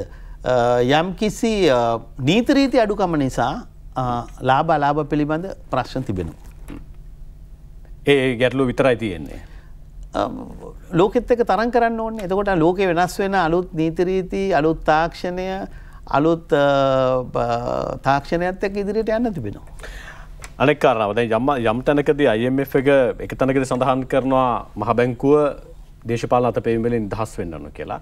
අනෙක් කාරණාව තමයි එක්සත් ජාතික පක්ෂ ආණ්ඩු සමයේ යම් ආකාරයක අනෙක් පැත්තෙන් වාමවාදී පක්ෂ කරන චෝදනාවක් තමයි එක්සත් ජාතික පක්ෂයේ බලයට පත්වෙච්ච හැම වෙලාවකම රාජ්‍ය ආයතන විකුණනවා කියන කාරණාව. IMF එක මේ පැත්තෙන් ගේන කතාවක් තියෙනවා අලාභ ලබන රාජ්‍ය ආයතන ප්‍රතිව්‍යුහගත කරන්න කියලා. ප්‍රතිව්‍යුහගත කියන එකේ අනෙක් පැත්තේ අර්ථකථනය සමහරලාට තමන්ට කැමති විදිහට ඒක අර්ථකථනය කරගත්ත හැකි. එක්සත් ජාතික පක්ෂයේ ලෑස්තියකට. ඔබතුමාලගේ ජනාධිපතිතුමා ලෑස්තිය සම්බන්ධයෙන්. මම හිතන්නේ අපි ගොඩාක් වෙනස්කම් වලට යා යුතුව තිබෙනවා. ඒක මහ ජනතාවගේ යහපත සඳහා. උදාහරණයක් හැටියට රජය බිස්නස් කරන එකෙන් අයින් වෙන්න තියෙනවා. රජය ව්‍යාපාර කරන්න හොඳ නැහැ. රජය ව්‍යාපාර කරාම දේශපාලන මැදිහත් වීම නිසා ඒක පාඩු ලබනවා. ඒ නිසා එහෙම නැත්නම් වෙනත් කාරණා නිසා පාඩු ලබනවා. එතකොට අපි බලන්න තියෙනවා රජය ක්‍රියාත්මක කරපුවා සහ රජයෙන් පිට ක්‍රියාත්මක කරපුවා කොහොමද ක්‍රියාත්මක වෙන්නේ කියලා. උදාහරණයක් හැටියට දැන් යම් ආයතනයකට අවශ්‍ය කරන සේවක සංඛ්‍යාව 25 නම් 750ක් ඉන්නවා නම් ඒ ආයතනයේ බංකොලොත් වෙනවනේ.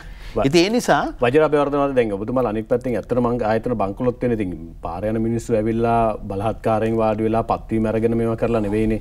දැන් සඳහන් කරනවා නම් මාණ්ඩලික සහ තරඟ විභාග වලින් රාජ්‍ය සේවයට අන්තර්ග්‍රහණය වෙලා ඉන්න නිලධාරීන්ට වැඩිය 3න් එකක් ඉන්නවා මයිනර් ස්ටාෆ්. ඒ කියන්නේ ඒ දාලා තියෙන දේශපාලඥයා. සමහරවිට ඔබතුමත් ඒ කාර්යය කරලා තියෙනවා. ඉතින් ඒ නිසා තමයි මම කියන්නේ ඒක කරන්න බැරි කරාම ඒක සිදු වෙන්නේ නැහැ.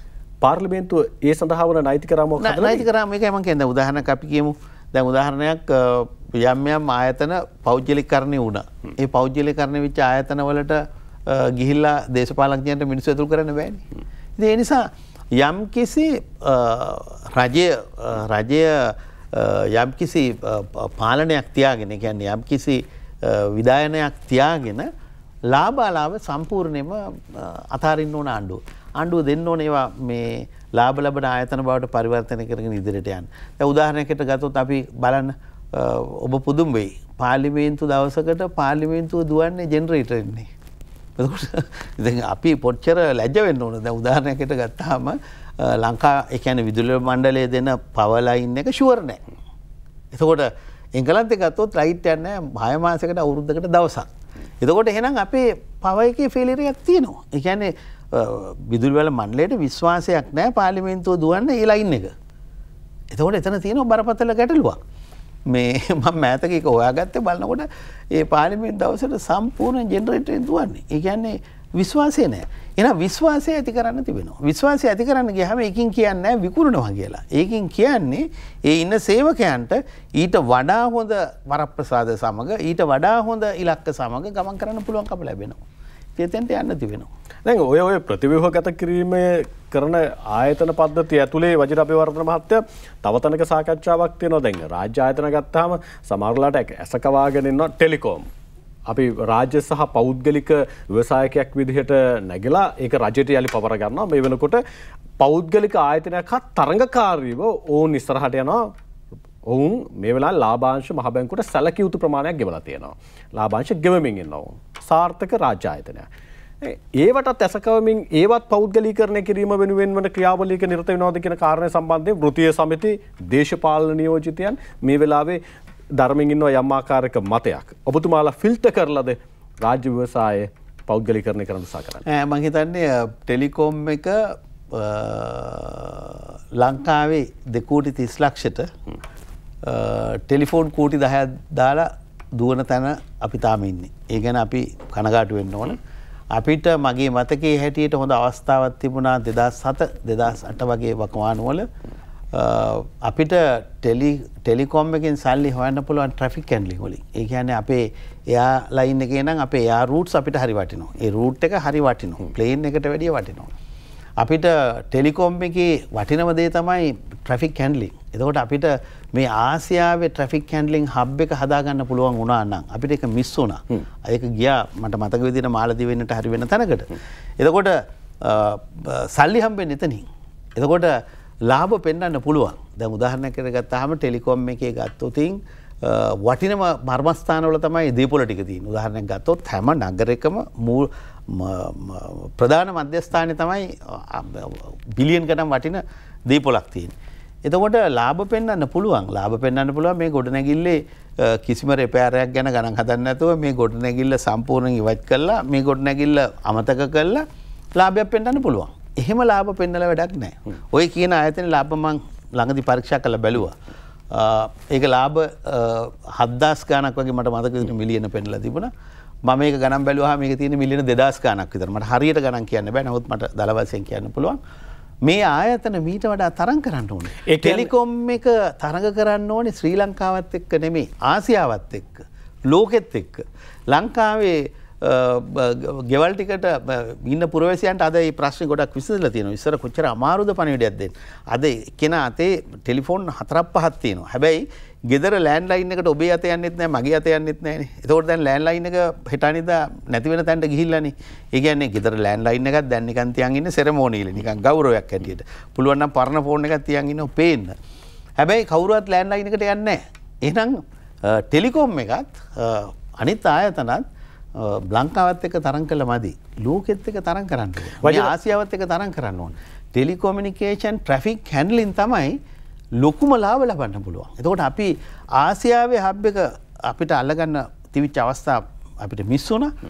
අනාගතේ හැරි අපිට තියෙන යම් අවස්ථා අපිට එකතු කරගන්න පුළුවන් නම් අපිට හරි ලංකාවේ මිනිස්සුන්ට අර අපි කියපු සමහර ඩෝල් නිකන් දෙන්න පුළුවන්. ඉතින් එතෙන්ට යන්න තියෙනවා. යම් තැනකදී ඔබතුමා ටෙලිකොම් එකේ ලාභ ඔබතුමා පරීක්ෂා කරා කියලා කියන්නේ යම් තැනකදී රටේ ප්‍රතිව්‍යුහගත කරන්න තියෙන ආයතන ලැයිස්තු ඔබතුමා අතේ තියෙනවා. නෑ මම හැම දෙයක් ලැබුණාම දේශපාලනඥයෙක් අධ්‍යයනය කරනවා. දැන් ටෙලිකොම් එකට අමතරව මොකද්ද ඔබතුමා මේ විදිහට අධ්‍යයනය කරන්නේ? ඕන දෙයක් ලැබුණොත් ඕන ආයතනයක් ගැන මට කරුණු ලැබුණොත් නිකන්ලාට කියවනවා. නෑ මම කිව්වේ දැන් ඔබතුමා ටෙලිකොම් එකට අමතරව තව මොනවද ආයතන විදිහට කරුණු කියවලා අධ්‍යයනය කරපු ආයතන? ලංකාවේ ගොඩක් උදාහරණයක් ගත්තොත් අපිට මෝටර් බෝඩ් එක ගැන අලුතෙන් හිතන්න තියෙනවා. අපිට ඉලෙක්ට්‍රිසිටි බෝඩ් එක ගැන අලුතෙන් හිතන්න තියෙනවා. ඒව නැති කරන්න නෙමෙයි තියනට වැඩිය ශක්තිමත් පෝෂණය කරන්න.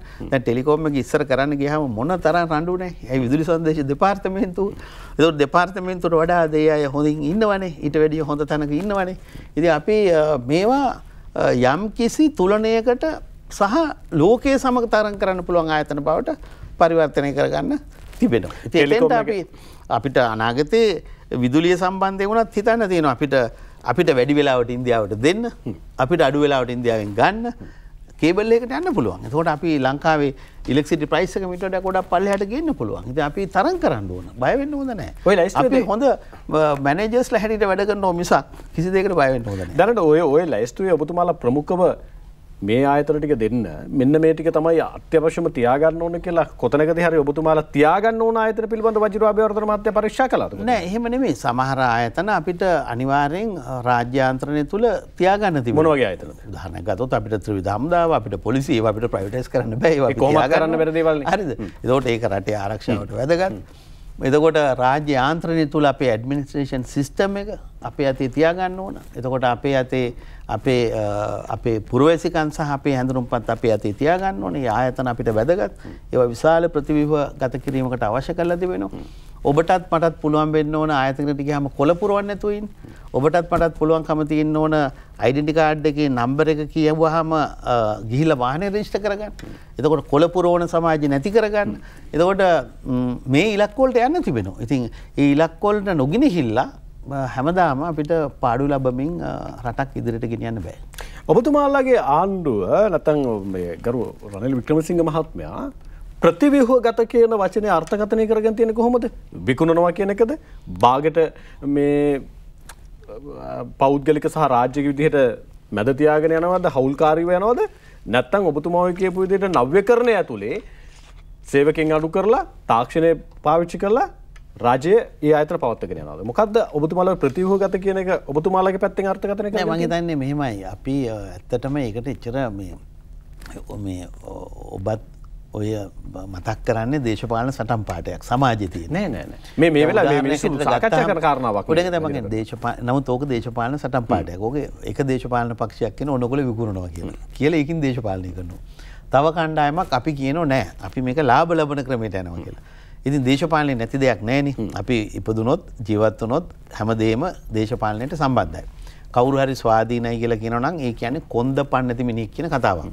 ඒ කියන්නේ ස්වාධීනයි කියලා කියන්නේ යමක් කරගත නොහැකි පුජ්‍යලයක්. එතකොට ඕනම දෙයක් ලෝකේ ශක්තිමත් වෙලා තිබෙන්නේ ප්‍රතිපත්තියක් උඩ, ක්‍රියාදාමයක් උඩ. ඉතින් ඒ නිසා අපි ප්‍රතිව්‍යුහගත කිරීම කියන වචනේ පාවිච්චි කරන්න පුළුවන්. එහෙම නැත්නම් කියන්න පුළුවන් වඩාත් ලාභ ලබන ආයතන බවට පරිවර්තනය කළා කියන්න පුළුවන්.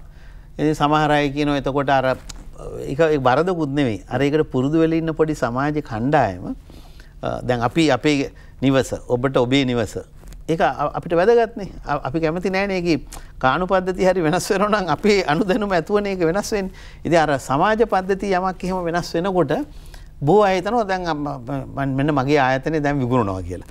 ඉතින් මම කියන්නේ බය හිමින් හිතෙන් අතාර ගන්න ලෝකෙත් එක්ක තරඟ කරන්න සෑම දෙයක්ම මේ සෑම අංශයක්ම ලෝකෙත් එක්ක තරඟ කරන්න පුළුවන්. දැන් ප්‍රංශේ ගත්තාම ලෝකෙට වොල්වික් වෝට දෙනවා. ඒක තමයි හොඳම වතුර බෝතලේ. කිරි බෝතලෙට වැඩි ගන්න රුපියල් 500,000ක් විතර වෙනවා. ලංකාවේ හොඳ දියයිලි තියෙනවා. හැබැයි ලෝකෙට මාකට් කරලා නැහැ. ඉතින් හොඳ ශ්‍රී ලංකන් වෝට විකුණන්න පුළුවන් ලෝකෙට. අදාළ කම්පැනි කීපයක් ලෝකෙට වතුර විකුණනවා ශ්‍රී ලංකාවේ. ඉතින් ඒ නිසා මම හිතනවා මේ බය අතාර ගන්න ඕන. මේ වංචාවේ දේශපාලනය කියන කතා ටිකත් වෙනස් කර ගන්න ඕන. අපි ජාතික වාඩි වෙලා එක කතාවකට එන්න තියෙනවා. ඒ කියන්නේ ඔබතුමා බය අයින් කරගන්න කියලා කියන්නේ සමහරලාට මම ඔබතුමාගේ අර්ථකථනය. ඒ කියන්නේ බය වෙලා ඉන්නවා කියලා කියන්නේ සමහරව විකුණනවා කියන තැනක යම් තැනක තියෙනවද ඔබතුමාලා? නෑ විකුණීම කියලා එකක් නෙමෙයි තරඟ කරනවා අපි. අපි තරඟ කරනවා. අපි විදුලිය තරඟ කරන්න ඕන. අපි ජලය තරඟ කරන්න ඕන. අපි ලෝකෙත් එක්ක තරඟ කරන්න ඕන. ලංකාවේ 2.30 ලක්ෂයට නෙමෙයි වතුර බොන්න දෙන්න. ලෝකෙත් එක්ක තරඟ කළා සල්ලි හොයන්න ඕන. යම් තැනකදී ඔබතුමාලා තරඟ කරන්න යන්න ඕන, ගිහිල්ලා සල්ලි හොයා ගන්න ඕන කියන තැන ඉඳන් ඔබතුමාලා කටයුතු කරනවා නම් ඔබතුමාලාගේ අපේක්ෂාව යම් ආකාරයේ ලබන අවුරුද්දේ ඔබතුමාට ජනාධිපතිතුමාට දාන්න වෙනවනේ අයවැයක්. ඔබතුමාලා පක්ෂීය ආර්ථික ප්‍රතිපත්තියත් එක්ක ඕකට මුහු වෙලා නෝ කෙලියට එන්නේ. එතකොට ඔබතුමාලා මේ රාජ්‍ය ව්‍යවසාය ටික යම් ආකාරයක ප්‍රතිව්‍යුහගත කිරීමක් කරලා කොච්චර මුදලක් රට ඇතුළට ගේන්න ඔබතුමාලා අපේක්ෂා කරනවද? ඔබතුමාලා කොහොමද ඉලක්කම තියෙන්නේ? තනි තීරණයක් ගන්න එකක් නෙවෙයි. අපි ගැළපෙන නොගැළපෙන බොහෝ පිරිසකගේ අදහස් එක්ක එන අයවැයක්. දෙවෙනි එක තමයි ලංකාව අර අපි බංකොලොත් කරාට පස්සේ ඔබේ මගේ ඔබ ව්‍යාපාරිකයෙක් නම් මම ව්‍යාපාරිකයෙක් නම් අපේ LC එකේ වටිනකම නැති කරා. අපිට දවස් 90ක් තිබිච්ච අවස්ථාව නැති වුණා. මාස 6ක් තිබිච්ච අවස්ථාව නැති වුණා. අපි බැංකුවට ගිහලා එල්සියක් ඕපන් කරලා ලෝකෙ පිළිගන්නේ නැත්නම්ටපත් වුණා. දැන් හිමින් එතෙන්ට යන්න තියෙනවා. එතකොට අපේ මේවා පිළිගන්න තැනට යන්න තියෙනවා. ඊට පස්සේ IMF එකකින් විතරක් මේ ප්‍රශ්න විසඳන්න බෑ. එහෙනම් ලෝකෙත් එක්ක වැඩ කරන්න තියෙනවා. එහෙනම් අපි එංගලන්තෙන්, ප්‍රංශෙන්, ඇමරිකාවෙන්, යුරෝපෙන්, චීනෙන් හැමෝගෙම උදව් උපකාර අරගෙන වැරදියට හසුරවලා තියෙන මූල්‍ය පද්ධතිය නිවැරදි කරගෙන ශක්තිමත් ඉලක්කයකට යන්න තිබෙනවා. එතෙන්දී තනිමතේට නෙමෙයි ක්‍රියාත්මක වෙන්නේ. දැන් කොච්චර එකඟ වුණත් නොවුණත් අපිට එකඟ කරගන්න තියෙනවා. ඒ කියන්නේ මම දැන් ඔබ යමක් කියනවා. කිව්වහම මං කියනවා නෑ කියලා. ඊට පස්සේ ඔබ කියනවා ඔව් කියලා. එහෙනම් දෙන්න ඔප්පු කරගෙන යම් කිසි තැනකට එන්න තියෙනවා. අන්නේ අමාරු ප්‍රජාතන්ත්‍රවාදී තමයි මේ වෙලාවේ රනිල් වික්‍රමසිංහ ජනාධිපතිතුමා කරන්නේ. ඒ කියන්නේ දැන් ඔබතුමා ඉස්සෙල්ලා සඳහන් කරන්නේ අඩුම ගානේ මේ යන ගමනේ යන්න නම් 170ක්වත් තියෙන්න ඕන කියලා පාර්ලිමේන්තුව ඇතුලේ. ඒ කියන්නේ ඒ 170 එකඟ නොවුනොත් මේ ප්‍රතිව්‍යුහගත කිරීම හරි මේ කියන කාරණා හරි සිද්ධ වෙන්නේ නැහැ කියලා ඔබතුමාගේ පැත්තෙන් අර්ථකථනය කරන්නේ. මේ මොකද මේ කියන්නේ ඔබතුමා කියනකොට මේ මහජනයට කියන්නේ මොකද දන්නවද? ඒතකොට මහජනයාගේ යුතුයකම තමයි මහ පොළොවේ අරගොල්ලන්ට ප්‍රෙෂර් කරන්න ඕන. දැන් ඔබ උදාහරණයකට අපි ගත්තොත් ඔබ ශ්‍රී ලංකා නිදහස් පක්ෂයේ മന്ത്രിවරයෙක් නම් ඔබ ගමට ගියාම මහජනයා ලෑස්ති වෙන්න ඕන කියන්නේ මේක එහෙම කරන්න බෑ. ඔයා එහෙනම් ඇයි එකඟ වෙන්නේ නැත්තේ කියලා ඔයා අවසානයේ මහජනයාටනේ වග කියන්නේ. මහජනයා ඔබට ප්‍රෙෂර් කරොත් වැරදි පාරේ ගෙනියන්න එපා අපේ දරුවන්ගේ අනාගතය නැති කරන්න එපා කියලා ඔබට සිදු වෙනවා එකඟ වෙන්න. මගේ ආසනයට මගේ දේශපාලඥයා ආපුවා මට ප්‍රෙෂර් කරන්න පුළුවන්. මම රාජ්‍ය නිලධාරියෙක් නම් ඔබතුමාලා මට දෙන ඉන්ෂුරන්ස් එක නැත්නම් මට දෙන ඔබතුමාලා මට දෙන සහතිකය මොකද්ද මගේ රස්සාව නැති වෙයිද? මගේ ඉස්සරහට යන්න තියෙන තැනක මට යම් ආකාරයක බාධාවක් ඇති නොවේද? මටත් ප්‍රෙෂර් කරන්න පුළුවන්. මගේ ආසනයට කවුරු හරි මන්ත්‍රීවරයෙක් මොකද්ද ඔබතුමාලා දෙන සහතිකය රාජ්‍ය සේවකයන්ට හරි නිලධාරීන්ට හරි? මම 2001 2004 රාජ්‍ය පරිපාලන ඇමති. මම ගැළපෙන නොගැළපෙන විශාල පිරිසක් එකට වැඩ කරා. ගැළපෙන නොගැළපෙන. ඉතින් අපි මට ඒක පුරුදු වුණේ රනිල් වික්‍රමසිංහ නායකතුමාගේ. ඉතින් අපි එහෙම ක්‍රියා කරන්න ඕන. නෑ මං ගහන්නේ දැන් හරි මට ක්‍රියා කරන්න පුළුවන්. මම කියන්නේ මම මගේ ආසනයට එන മന്ത്രിවරයාට හරි ඇමතිවරයාට මම ප්‍රෙෂර් කරන නෑ. ඒ ප්‍රතිපත්තියට එකඟ වෙන්න. මට ඔහුට ප්‍රෙෂර් කරන්න මම රාජ්‍ය නිලධාරියෙක් නම් මම රාජ්‍ය ආයතනයක වැඩ කරන සේවකයෙක් නම් මට ඔහුට ඔබතුමාලගේ මතයට එකඟ වෙන්න කියලා ඔහුට බල කරන්න මගේ රැකියාව සම්බන්ධයෙන් හරි මගේ ආයතනය සම්බන්ධයෙන් හරි තියෙන සුරක්ෂිතතාවය දැනට ගොඩක් ශ්‍රී ලංකාවේ සුරක්ෂිතභාවය තිබෙනවා. මං කියන්නේ 100% තියෙනවා කියලා. නමුත් යම් ප්‍රමාණයකට ඒක උඩ නැගිලා තිබෙනවා. එකක් අධිකරණ ක්‍රියාවලිය තුළ මම දැක්කා රනිල් වික්‍රමසිංහ ජනාධිපතිතුමා පොලිස් දිනේදී කියලා තියෙනවා රටේ නීතිය සාමය ශක්තිමත් කරොත් තමයි ලෝ ඇන්ඩ් ඕඩර් එක හරියට ගියොත් තමයි රටක් දියුණු වෙන්නේ කියලා. ඒක සම්පූර්ණ ඇත්ත.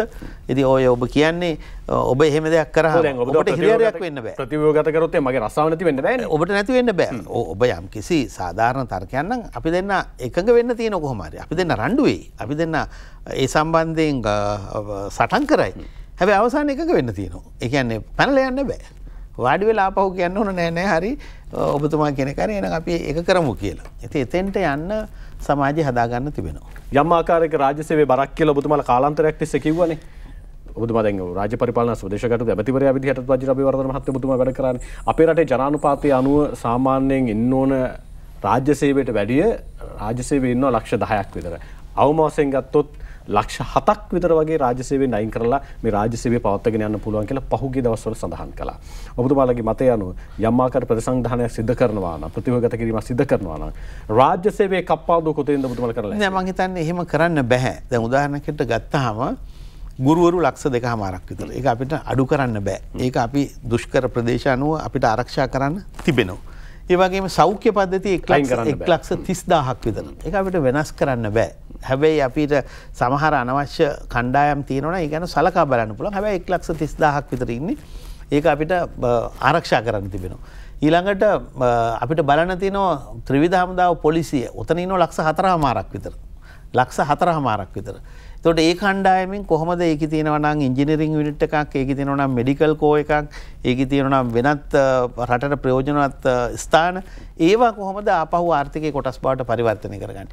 එහෙම බැලුවාම මම හිතන්නේ අපිට ඔය මම කියපු ප්‍රධාන අධ්‍යාපනය, සෞඛ්‍ය, ඊළඟට ආරක්ෂාව සහ අනෙක් කණ්ඩායම් දිහා බැලුවාම ඊළඟට ග්‍රාම සේවකයන් 14000යි අපේ ග්‍රාම නිලධාරි 14000ක්, එතන ඉන්නෝ සංවර්ධන නිලධාරි 14000ක්.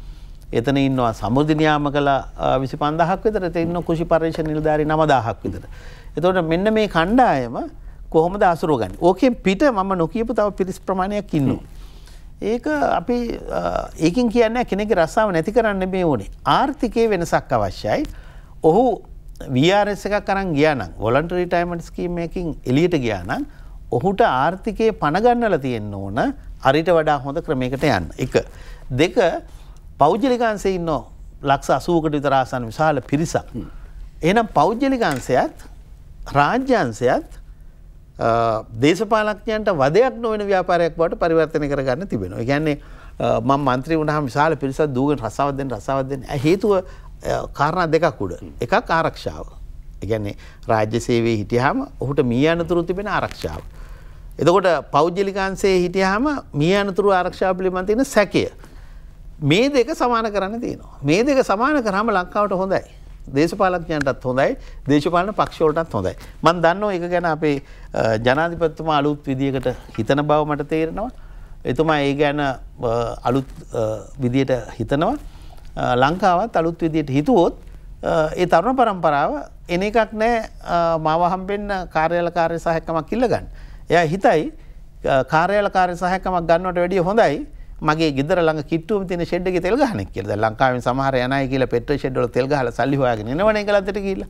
ඉතින් මම කියන්නේ අර විශ්වාසය ඇති කරන් තියෙනවා. ඒකට අර ජනාධිපතිතුමා බලාපොරොත්තු වන ජාතික ප්‍රතිපත්ති රාමුව යකඩ වගේ වෙනස් කළ නොහැකි රාමුව එකඟ කරගන්න තිබෙනවා. ඒ කියන්නේ ඔබතුමාලා මේ වෙනකොට හදලා තියෙනවද ඒක? දැනට ඒ යකඩ රාමුව පිළිබඳ ප්‍රධාන අංශ 5ක් රනිල් වික්‍රමසිංහ මහත්මයා ප්‍රකාශයට පත් කළා තිබෙනවා. මේ අංශ 5 ඔස්සේ අපි යන්න ඕන කියලා. එකක් අපේ එන්වයරන්මන්ට් එකත් එක්ක යන ව්‍යාපාරය, අනිත් පැත්තෙන් අධ්‍යාපනය සම්බන්ධයෙන් යන ව්‍යාපාරය, අනිත් පැත්තෙන් සෞඛ්‍ය ආරක්ෂාව සඳහා යන ව්‍යාපාරය, ආර්ථික ආරක්ෂාව සඳහා යන ව්‍යාපාරය. ඒකට ඒ ටික අපිට ගමන් කරන්න තිබෙනවා. ඒ යන්න තියෙන වපසරිය ඔබතුමාලා යම් ආකාරයකින් නෛතික රාමුවක් බවට පරිවර්තනය කිරීම වෙනුවෙන් කෙටුම්පත් සකස් කිරීමක් හරි මේ වෙනකොට සිද්ධ කරමින් ඉන්නවද නැහැ? අත් වශයෙන් දැනට අවුරුද්දකට උඩදී මේ ගැන අපේ පක්ෂ කෘත්‍යාධිකාරී මණ්ඩලය අනුමත කර යෝජනාවලියක්. ඒ යෝජනාවලිය අපි සියලු දෙනා සාකච්ඡාවට භාජනය වුණා. රුවන් විජයවර්ධන මැතිතුමාට ඔය එක අංශයක් ඒකේ සම්පූර්ණයෙන් බාර දීලා තිනවා ක්‍රියාත්මක කරගෙන යන්න. රුවන්ට මේ අකිලට දීලා තිබෙනවා. ඒවා අද අපි අපිත් එක්ක පාලනය කරන සියලු මැති ඇමතිවරු සහ മന്ത്രിවරුත් එක්ක ජනාධිපතිතුමා පාර්ලිමේන්තුවේ කරු ප්‍රකාශනයේ ඇතුළත් වෙලා තිබෙනවා. එතකොට ඒ ඉලක්කය මම හිතනවා අපිට කොහොම හරි එකඟ වෙලා යන්න තිබෙනවා. ගෝඨාභය රාජපක්ෂ මහත්තයාත් 69 ලක්ෂයක බලයක් අරගෙන ඇවිල්ලා රටේ ජනාධිපතිවරයා වුණේ. 3න් 2 පාර්ලිමේන්තු බලයක් තිබුණා. රනිල් වික්‍රමසිංහ මහත්තයාට තියෙන්නේ ඔබතුමා විතරයි පාර්ලිමේන්තු නියෝජනයක් විදිහට. සමහර වෙලාවට ඉලක්ක තියෙනවා 2048 වෙනකම්. ලංකාව මෙතන තියන්නේ කියලා. ওই මොකට යන්නත් ලබන අයවැය කියනකම් පාර්ලිමේන්තුවේ බලය තියාගෙන යන්න ඕනනේ. විපක්ෂයට ගිහලා කණ්ඩායමක් වාඩි වුණා. ඔබතුමාලගේ ඉලක්ක සම්පූර්ණ කරගන්න කලින් පාර්ලිමේන්තුවේ බලය තියාගෙන ඔබතුමාලට ආණ්ඩුව අරගෙන යන්න පුළුවන්. ඔය දන්නේ මේ විපක්ෂයේ ගිහින් වාඩි වුණු කණ්ඩායම මේ වෙලාවෙත් දරපු මතය එයමයි. ඒ කියන්නේ එතුමන්ලා රනිල් වික්‍රමසිංහ මැතිතුමාව ජනාධිපති කරන්න ඕන කියන මතේ හිටියේ නැහැ. හැබැයි එතන ඉන්න සමහර අය රනිල් වික්‍රමසිංහ මැතිතුමා ජනාධිපති නොකලත් රනිල් වික්‍රමසිංහ මැතිතුමාගේ ක්‍රියාවලිය පිළිගනිමින් ඉන්න අය. දැන් උදාහරණයක් හැටියට මම මේ කණ්ඩායමෙත් ඇතැම් අය සමග සාකච්ඡා කරලා තිබෙනවා, සාකච්ඡා කරමින් ඉන්නවා. ඒ කණ්ඩායමත් කවුරුවත් අපි ඉවත් කරගන්න හොඳ නැහැ. අපි බලන්න ඕන කොහොම හරි මේ ඔක්කොම එකඟ කරගන්න. එතකොට අපිට පාර්ලිමේන්තුවේ බලය තියා ගැනීම පිළිබඳ මට නම් කිසිම සැකයක් නැහැ. අවිශ්වාසයක් නැහැ. මොකද රට හිර වුණා. තව මන්ත්‍රී දුර 5යි ඕන ඔබතුමාලට බලය බෙදන්න. නැහැ. හිර වුණා.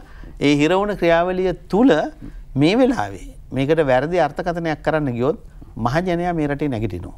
මහජනයා දන්නවා මහා විශාල විපත්තියකින් රට ගොඩගත් ජාතික 나යකයා රනිල් වික්‍රමසිංහයි කියලා මහජනයා පිළි අරන් ඉවරයි. ඒක එක්සත් ජාතික පක්ෂය පිළිගත්තයි කියලා මම කියන්නේ නැහැ. හැබැයි රනිල් වික්‍රමසිංහව මහජනයා පිළි අරගෙන ඉවරයි ජනාධිපතිවරයා හැටියට. එතකොට එතුමා ආරක්ෂා කරන්න සමස්ත මහජනයා බැඳී සිටිය යුතුයි, ආරක්ෂා කළ යුතුයි. ඒකට කිසිම බාධාවක් පාර්ලිමේන්තුව තුළ තියෙනවා කියලා මට පේන්නේ නැහැ. ඒකයි අර මම පටන් ගද්දිත් කිව්වේ අපි අලුත් ගමනක් යන්. අපි හැමදාම ගිය දේශපාලන පක්ෂ අදාළ නැහැ. අපිට අලුත් ජාතික ව්‍යාපාරයක් හැටියට අපිට ඉදිරියට යන්න පුළුවන්.